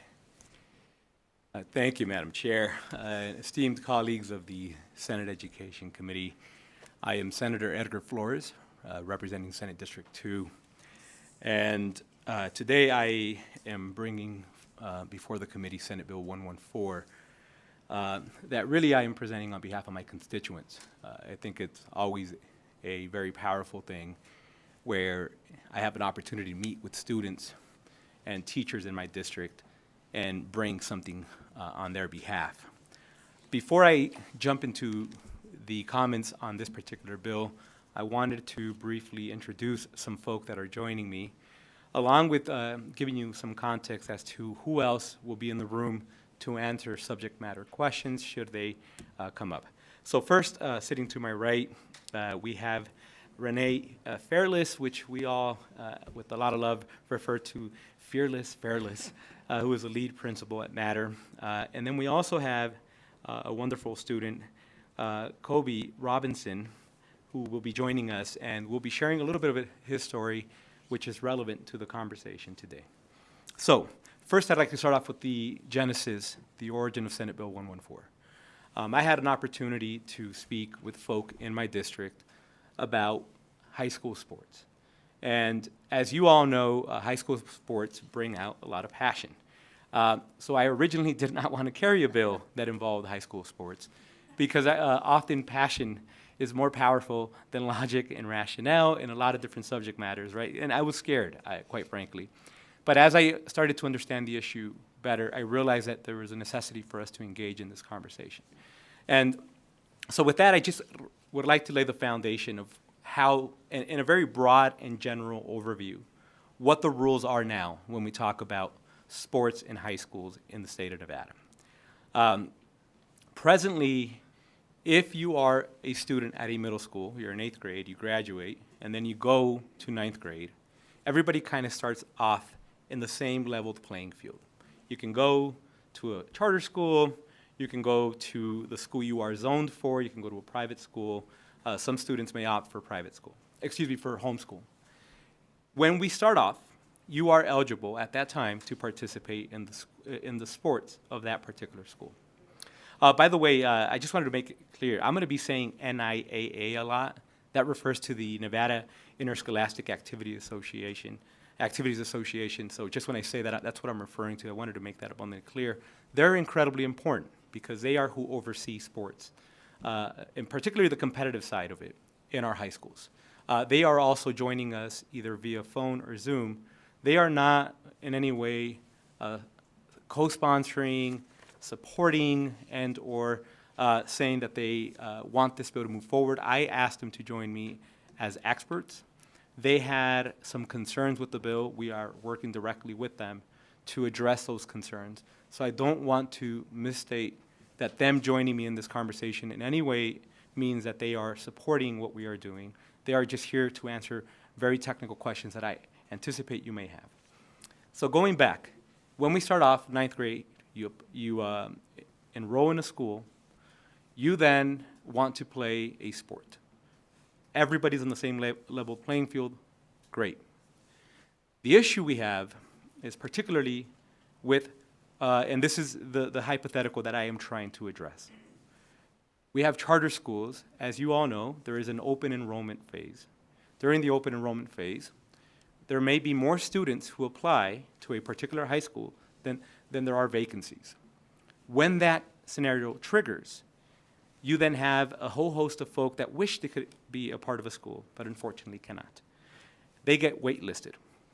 So in that hypothetical, say I'm going to use the schools in my district, say I am going to Desert Pines because unfortunately Matter Academy, all the vacancies that were available, unfortunately I can't go. But I wanted to be a part of Matter Academy. That's the school I wanted to go to. I end up, because there are no vacancies in Matter Academy, I end up going to the school I am zoned for, Desert Pines. A couple weeks into it, maybe several months into it, I then learn that now Matter Academy has a vacancy for me. This often happens for a whole host of reasons. I originally wanted to go to that school, but unfortunately, as a consequence to me having been on the wait list, I now am ineligible because according to the rules as they presently sit, if I transfer to a school, after I've gone to it one day, right, one day of 9th grade, if I transfer to another school, I am now ineligible for 180 days to participate in sports. The reason that is a problem, well, let me start off why it's good. We understand that there are schools that may strategically say, let me get the best high school basketball players, or football players, or golf players, or whatever sport, and let me bring them to my school so that I have the best team in the state. That is obviously a problem, and we don't want that. I understand that. However, in the hypothetical that I'm posing, the student originally intended to go to that school. And now, unfortunately, that student, because they are now transferring from Desert Pines to, say, Matter Academy in the hypothetical that I created, unfortunately, for 180 days can't participate in sports. I am trying to fix that. That is the first thing I'm trying to fix. The second thing I am trying to fix is what happens in the scenario where Edgar Flores goes for a year to Desert Pines, and it's just not for me. It is not the type of school I want to go to. It is not the type of model. It is not what I thought would be best fit for me. I finished the school year. And now, during the open enrollment for 10th grade, I apply to Matter. And I then go to Matter Academy and start either going to school there at the beginning during the open enrollment. I'm notified that I can participate. Or the same hypothetical happens. I apply to a Matter Academy during open enrollment. They say no. I then have to start at Desert Pines High School for 10th grade. And then only to a month into it, learn that I can now go to Matter Academy. Those are the two hypotheticals that we were trying to address. The reason I am being so specific about that is because I understandably realize that this bill actually opens and casts a much wider net. That was not the original intent. And I really wanted to move forward with the bill because I, as a chair, recognize that it is frustrating that in week 2, we are already talking about conceptual amendments. However, as you see, we have a whole host of folk that put a tremendous amount of effort to be in Carson City in person who are visiting from Las Vegas in the interest of protecting their time and to show my gratitude for them joining me. I wanted to move forward with the dialogue. Before I hand over the presentation, I just wanted to bring forth just a couple of very important points. I want to remind folk how important sports are. For those of you who live in Southern Nevada, if I could just open the conversation a much broader lens, we now have 2 professional sports teams, Vegas Golden Knights and Raiders. There is now a true sense of identity that you feel when you're walking around and just you see folk identifying with a particular team. Sports have this very powerful glue to create that sense of identity. That happens times 1,000, in my opinion, when we have students. I personally played high school sports, and my parents very proudly would wear the hat, the sweater.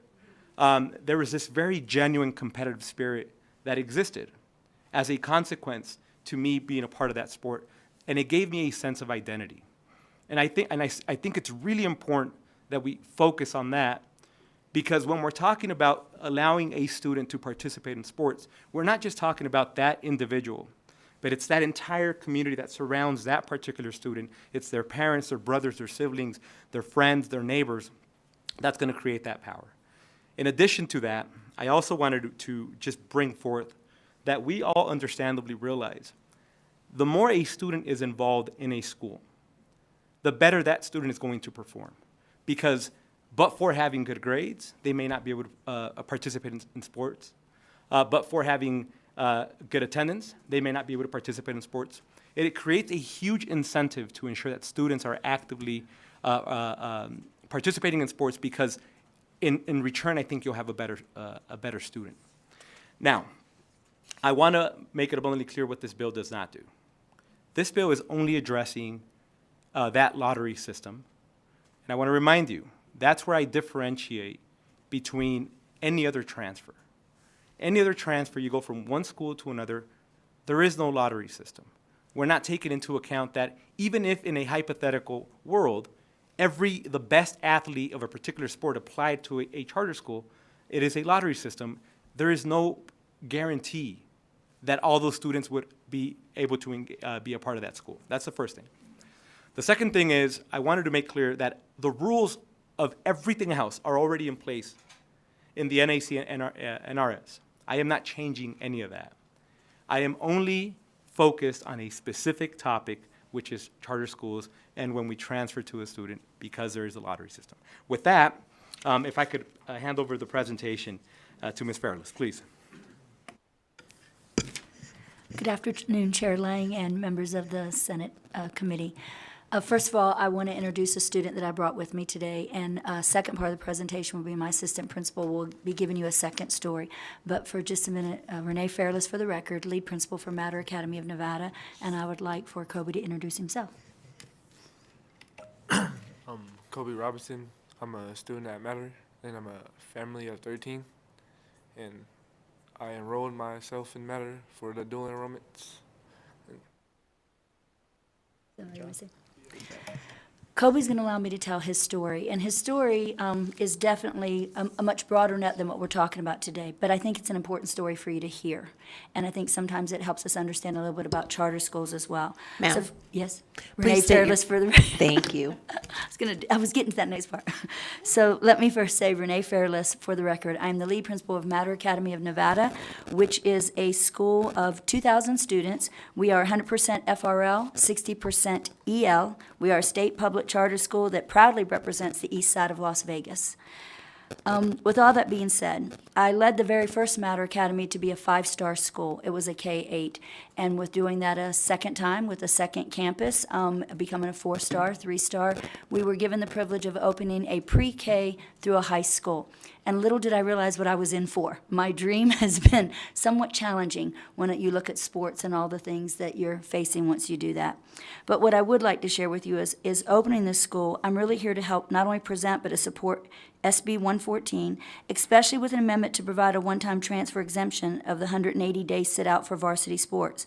Currently, students who transfer from one traditional public school to another in a different attendance zone do not have to sit out. They just have to prove that their family sold their house, moved into a new zip code, and they are eligible to play. They just verify that. Charter schools do not have an attendance zone, so that instantly leaves us out of that. Therefore, students who transfer from a district school to a charter school or vice versa, if they've left a charter school and transferred back to their home district school, they are ineligible to play for 180 days. That's a school year. So you might be talking about the superstar basketball player, but he also won't play football. He also won't run track. So 180 days is the sit time. I believe academics is always the most important. I'm an educator with 37 years experience. But every bit of research that I can find on Hispanic and African American students shows that the level of engagement in school shows a direct correlation to their grades and their graduation rate. But in Nevada, athletes whose parents exercise choice are being penalized. I have 2 students here today. One of them you just met, that is Kobe Robinson. I tell you that his story is a made-for-TV movie, and I don't say that lightly. Kobe's parents suffered debilitating illnesses just prior to COVID. However, Kobe finished middle school and enrolled at Mojave High School. The year was 2020. Kobe's family ended up living in cars. That really didn't fit a virtual family situation. How do you attend school when it's virtual and your family is essentially homeless at that point in time? They returned back to California where they had other family members, and Kobe, as a sophomore, was able to attend Mariposa High School and play basketball. Again, crisis hit his family. They came back to Vegas. They lived with his 20-year-old sister in Section 8 housing. He already mentioned their family of 13. It was a short period of time before they were actually evicted. At that point, Kobe was already enrolled at Matter Academy, not eligible to play sports because of the fact that he's a new enrollee and we have to go through all the process to do that. All the paperwork was submitted, and we started worrying more about the community services that we could provide for this family, not really thinking too much about sports. He was enrolled as a McKinney-Vento student, which means he has some federal protections because his family was in transition. Those same protections, federal protections, do not protect him under any NIAA rules. That seemed a little strange to me. 37-year educator, 27 years in the district. I couldn't figure all of this out. Why shouldn't this young man, who was an out-of-state transfer, be eligible to play sports? It led me down this path. Kobe spent countless hours in our gym and keeping himself very busy. His grades are excellent. He's involved in dual enrollment classes. He is already a college student at my school. I'm very proud of Kobe. Who knows, maybe this will end up being the Kobe law. But what I do believe is that students like Kobe who transfer to a charter school or accepted at a charter school should not have to wait 180 days. They will talk to you about hardship cases. This is certainly a hardship case, but often by the time they are heard, the season is completely over, so the student still waits another school year. There are many examples that I could provide of families who can afford to sell a house and move into another zone. That doesn't really happen that often on the east side of Las Vegas. I often feel that some of the very practices that we use to put in place to control certain things often become very discriminatory. I do believe that about some of the rules that I see regarding athletics in the state of Nevada. So for that reason, I'm here to not only present but to support SB 114. I think it doesn't just provide equity for choice families. I actually think it provides equity for district families as well that choose to leave a charter school and go back to a traditional public school.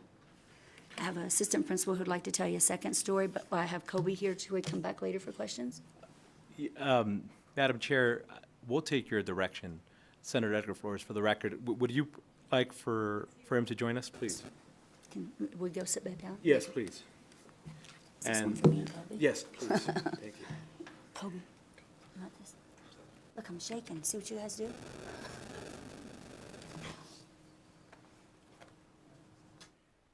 Wherever you'd like. Go ahead. Thank you, Madam Chair.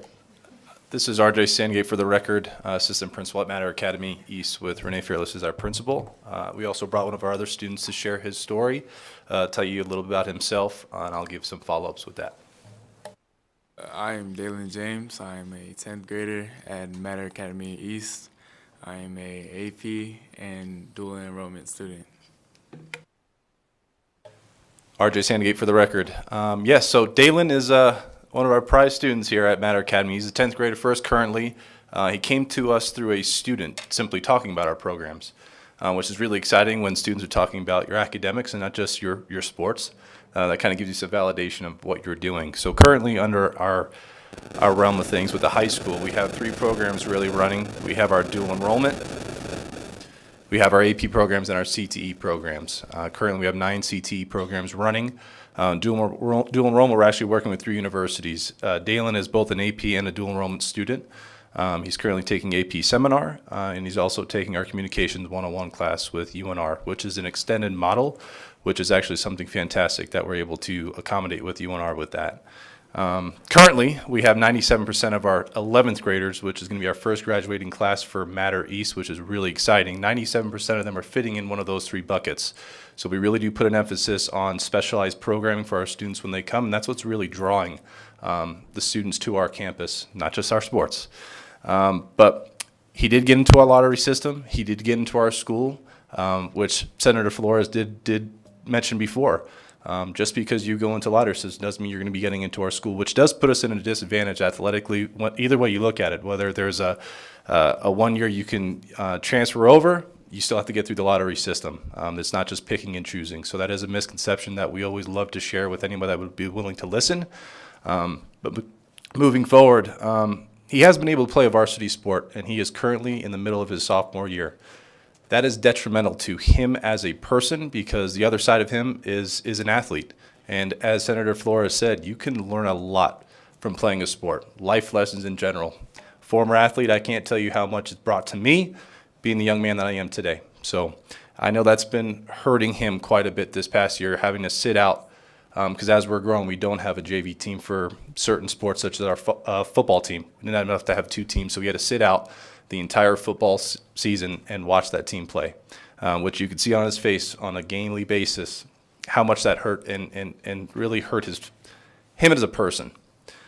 But, you know, it's unfortunate because he was trying to better himself academically, moving from the current school that he was at into Matter Academy East. But it's penalizing him for his athletic opportunities. Being a former athlete, I understand how important varsity stats are for an athlete when it comes to the collegiate level, and that's where they're really looking for things such as statistics, because I haven't seen too many college recruiters going to JV baseball games, let's just say. So he's kind of behind where he needs to be right now athletically, simply because he was trying to better himself academically. And that's something that we are fighting for, to not be treated differently, just be simply treated the same as our other counterparts of the public school system, because we are a state public charter school. And hopefully we can break some more walls down that are certainly up for us. And Madam Chair, Senator Edgar Flores, for the record, one last thing that I wanted to put on the record. I want to remind members of this committee that you have my commitment that I will be working with the NIAA on coming to a consensus conceptual amendment that will capture specifically the intent and the spirit of what the original idea was, which is one time we want to capture a 1 transfer, and we want to ensure that if there is multiple transfers after that, then the 180 ineligibility period would then be applicable to them. I know that this bill is not saying that, but I wanted to make sure that I made that abundantly clear. And second, that I will be working with everybody in this room and who's following along to make sure that we get there. I anticipate a question as to how many high school charter schools have more vacancies than they have applicants? Because I imagine that may be a question of, well, do we have a charter school that has a bunch of vacancies where you could potentially bring a bunch of students? And I just wanted to reflect that I spoke with the Nevada State Public Charter School Authority who provided that, and there are two schools in Clark that do have more vacancies than they have applicants, and there is 1 school in Churchill. Other than that, everybody else either has capacity and/or will have a lottery system. So I just wanted to kind of put that on the record. With that, Madam Chair, any questions, please? Senator Hammond. No, I don't have a problem with the bill because I've seen this before, been in the schools. I know exactly what that 180 days can be so detrimental, not to the sports program, but to the athlete itself. I just had one question for the senator real quick. Your statement earlier where there's 2 sports teams in Las Vegas, I wanted to see if you wanted to amend that statement real quick.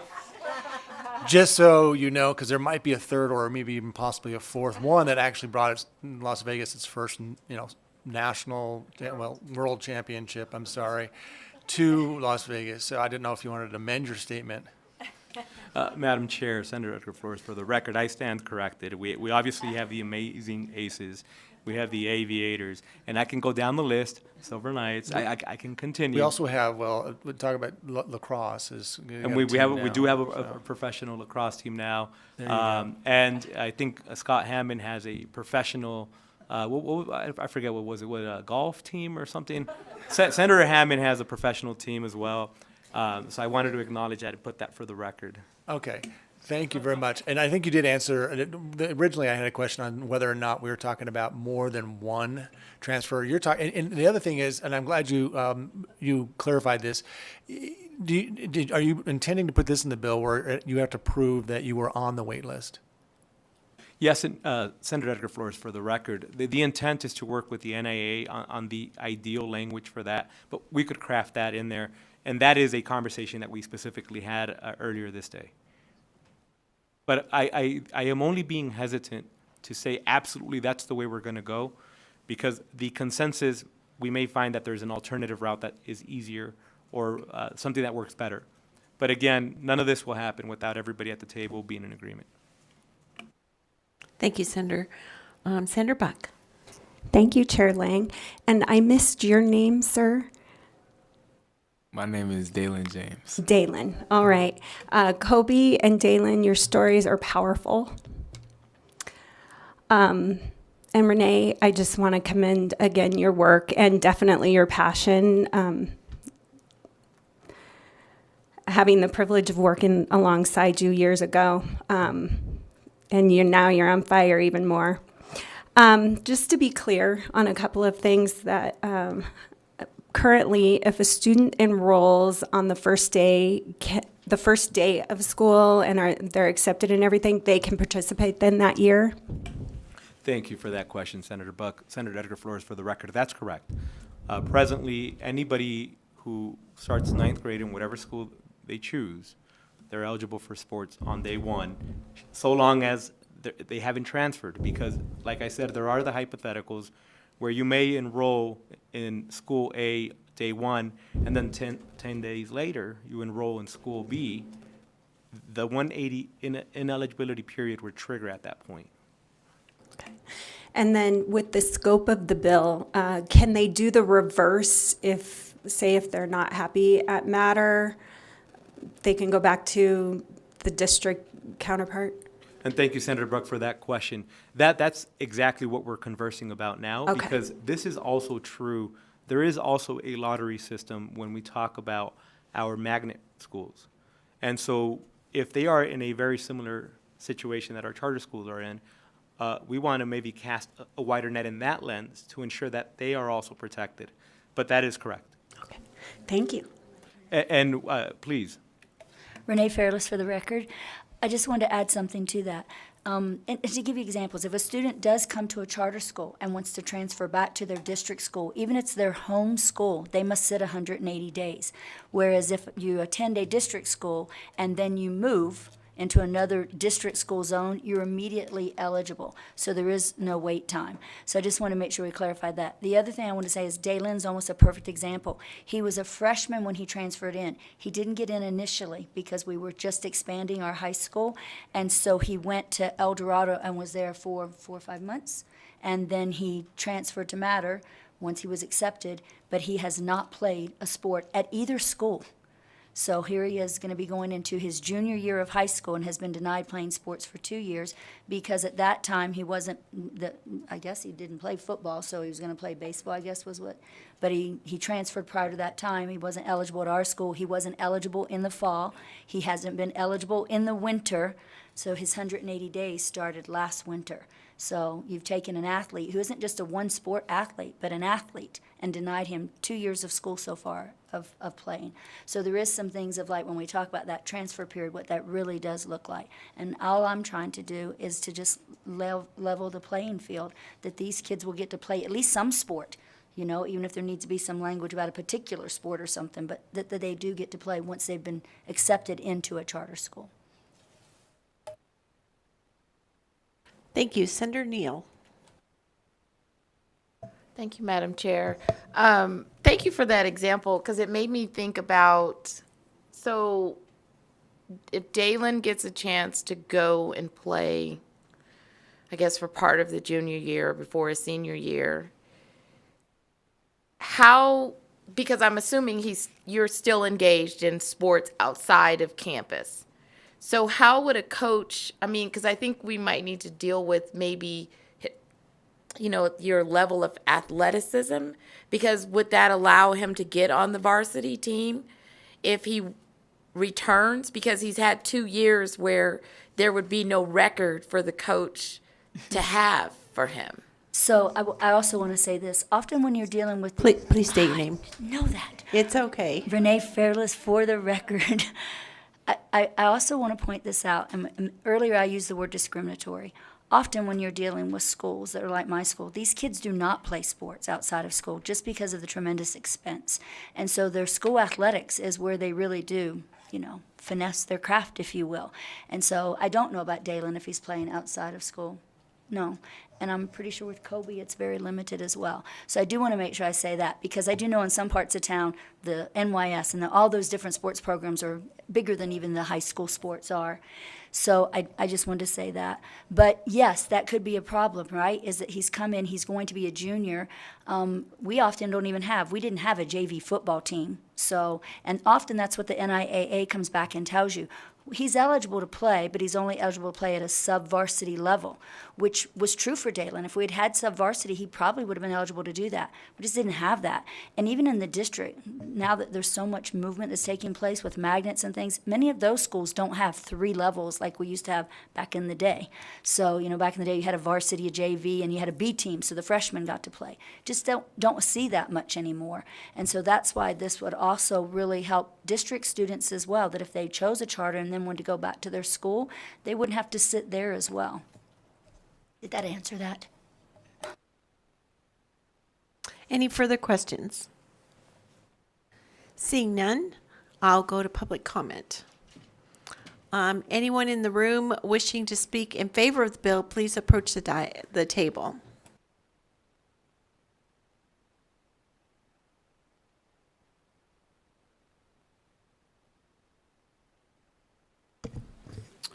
Hello, Chair Lang, members of the committee, Senate Education Committee. My name is Gil Lopez.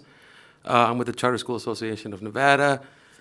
And we're here to support the conceptual amendment to SB 114. We would like to thank Senator Flores for bringing this bill forward. I also want to thank Matter Academy East team for flying and joining the hearing in person, and also the folks that were here to provide technical support if we needed them. One thing that I'm really happy is that this is a classic example of, a public school in a certain district having a concern. And once that concern is raised, they contact the representatives, and then they allow the legislative process to play out. This is exactly what's going on right now. We will continue to work with the different stakeholders, and you can assure that, we are acting in good faith, and, we're really looking out for the future of the students. So we are here in support of SB 114. Thank you. Thank you. Anyone else in Carson City? Anyone in Las Vegas?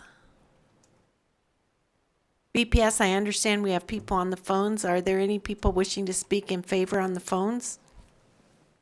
Thank you, Chair Lang. To testify in support of Senate Bill 114, please press *9 on your phone now to take your place in the queue.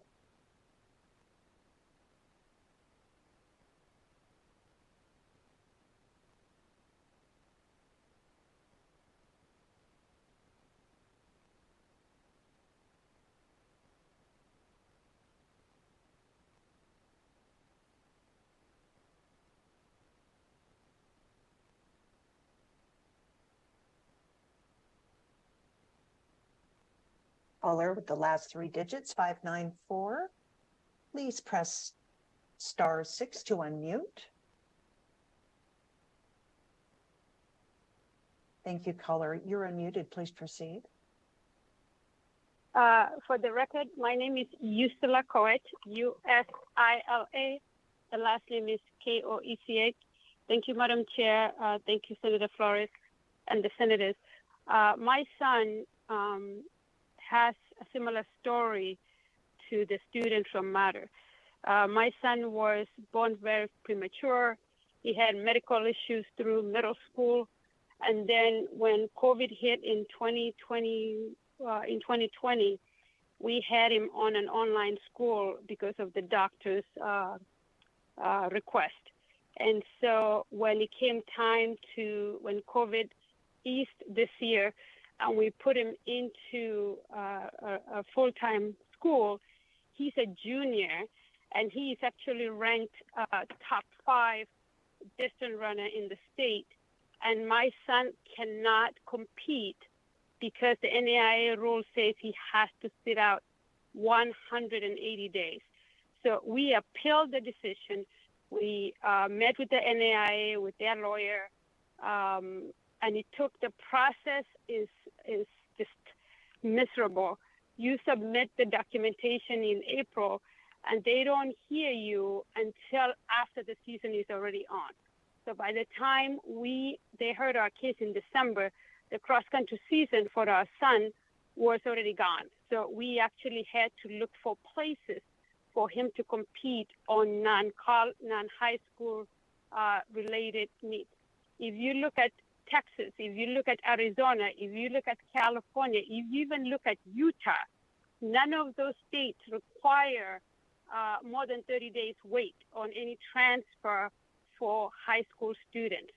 So I applaud Senator Flores for bringing this to the table, but I think more importantly, we need to look at the transfer across the board, because in our case, I'm sorry, ma'am. put our child in the school that we put them. Yes. I'm sorry, but your 2 minutes is up. We appreciate you calling in, and if you could give your written comments and get them into LCB, we will make sure they're part of the record. Okay?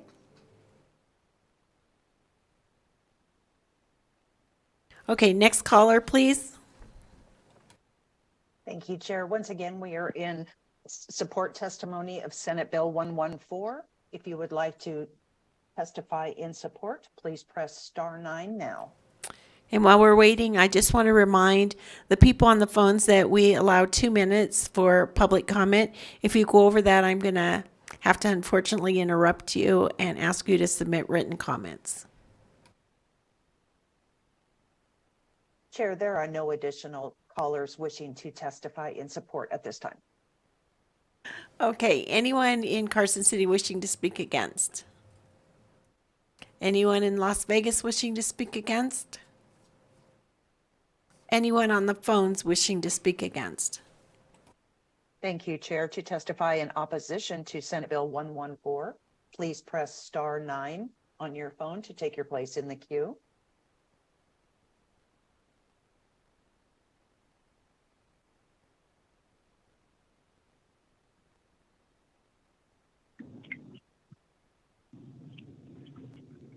Caller, you're unmuted. Please begin. Good afternoon, members of the Senate. This is Anna Marie Binder. I am a co-founder of Let Them Play Nevada. We were the group of parents that came forward coming into school reopenings to get our athletics back. And Senate Bill 114 has been a hot topic of discussion amongst our parents today, which, if we're really talking about ways to support students that kind of already qualify for hardship waivers, we do need to look at the NIAA system. By allowing charter schools to have the exception, it kind of creates an unfair process to the rest of our student athletes. Here in Clark County alone, we have a 30% transient rate amongst our students in enrollment from year to year. So we could take probably 1,000 samples of stories from our athletes and just try to fit a narrative to all of them. But the one rule that they all know and they all play by is the transfer rule and the 180-day sit-out. So we are opposed to Senate Bill 114, but we would love to have a bigger conversation with NIAA, as the previous caller identified. There could be other ways to address this issue. Thank you. Thank you so much. BPS, are there any further callers on the phone speaking against? Yes, Madam Chair, we have one additional caller in the queue. Caller, please proceed.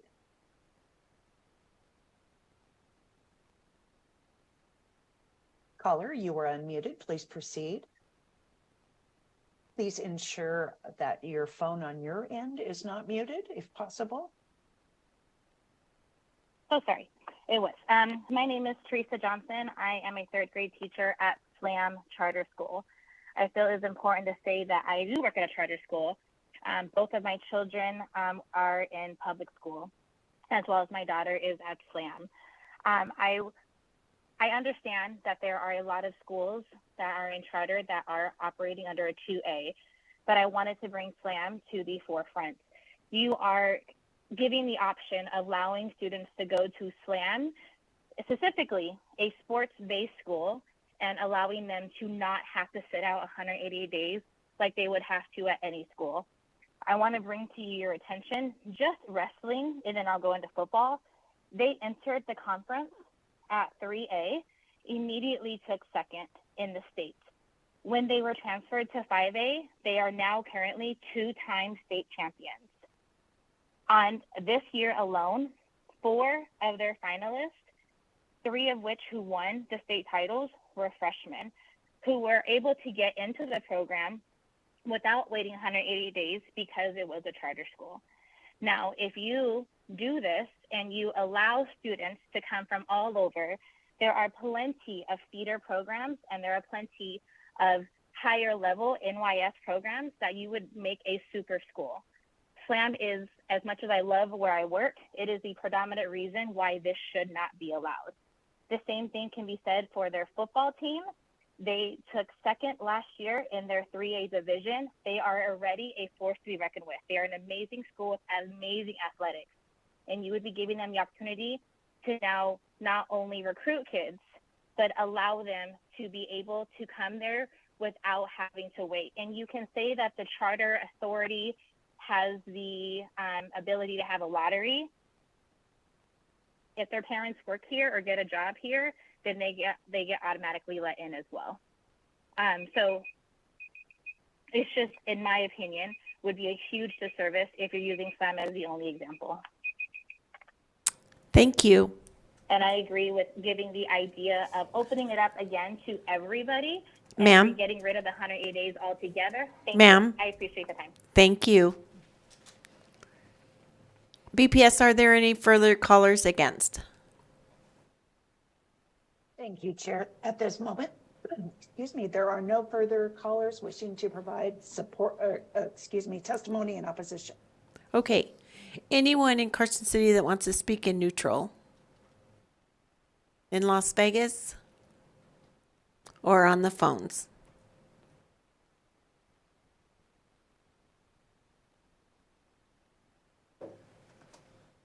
Okay, with Chair, that. the line is open. Oh, I'm go sorry, ahead. Go ahead.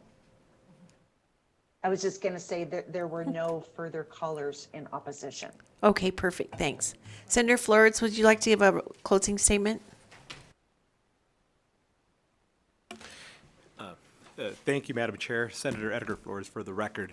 I wanted to say thank you to those who called both in support, opposition, and neutral. As I alluded to when I commenced the conversation, this is a very passionate conversation.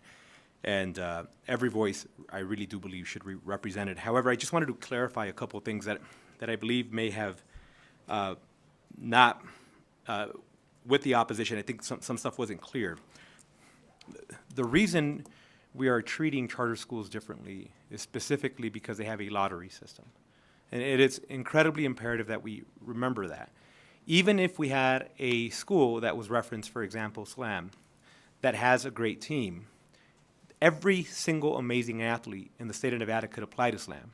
But because they have limited capacity in how many folk they can accept, there would be a lottery system. So only some students would get in. So I just wanted to make that abundantly clear. Second, I understand that there is a hardship process. However, the hardship process, unfortunately, should not be something that we are forcing all students in charter schools to kind of focus as their only recourse, when the reality is that students that are in charter schools are at a disadvantage because they have to go through a lottery system, unlike anybody else. You're zoned for a particular school because you live there. That's the mechanism by which you define what school you're going to. But with the charter school, it is defined by a lottery system. So they are at a disadvantage from the very beginning. And this is why we're trying to level the playing field. And then I understand that there may be some charter schools or schools in general where if you are working there, your student can participate in athletics and be a student there. I understand that that may be of concern, but it's also probably unrealistic to think that a charter school is going to be changing staff every single year to have the right parents with the elite athletes and somehow make that equation work. As I just think it's an unrealistic concern. I also wanted to point out the fact that we have super schools that with amazing teams. That is true now, even with schools that are zoned.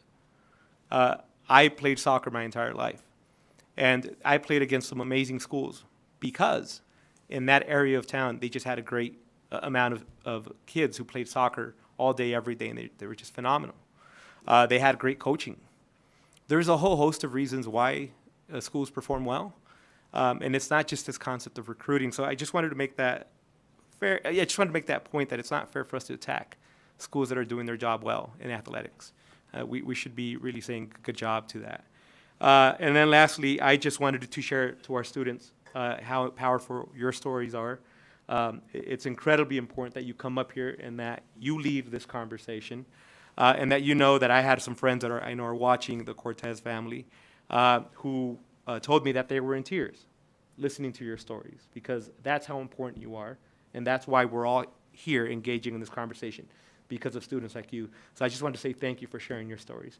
And with that, Madam Chair, thank you. Thank you, Senator Flores, and I want to echo your comments to the kids. I think all of us up here are very moved by your stories, and thank you for taking time out of your day to come up here. And with that, we'll take public comment. Is there any public comment here in, I guess before I do that, I'm going to close the hearing on Senate Bill 114. There we go. And then we'll take public comment. Is there anyone in Carson City that wants to give public comment? Anyone in Las Vegas? I don't think so. Is there anyone on the phones? Thank you, Chair. To provide public comment, please press *9 on your phone to take your place in the queue.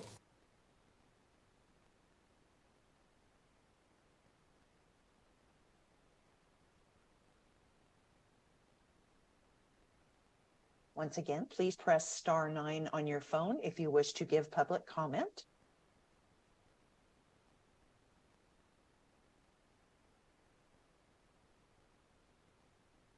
Chair, the public line is open and working. However, there are no public comment callers at this time. Thank you, BPS. And with that, we will end the education hearing for today. Tell you that on Friday, our meeting is canceled, so I will see you if you are coming to Senate Education on Monday at 1 o'clock. Have a great weekend.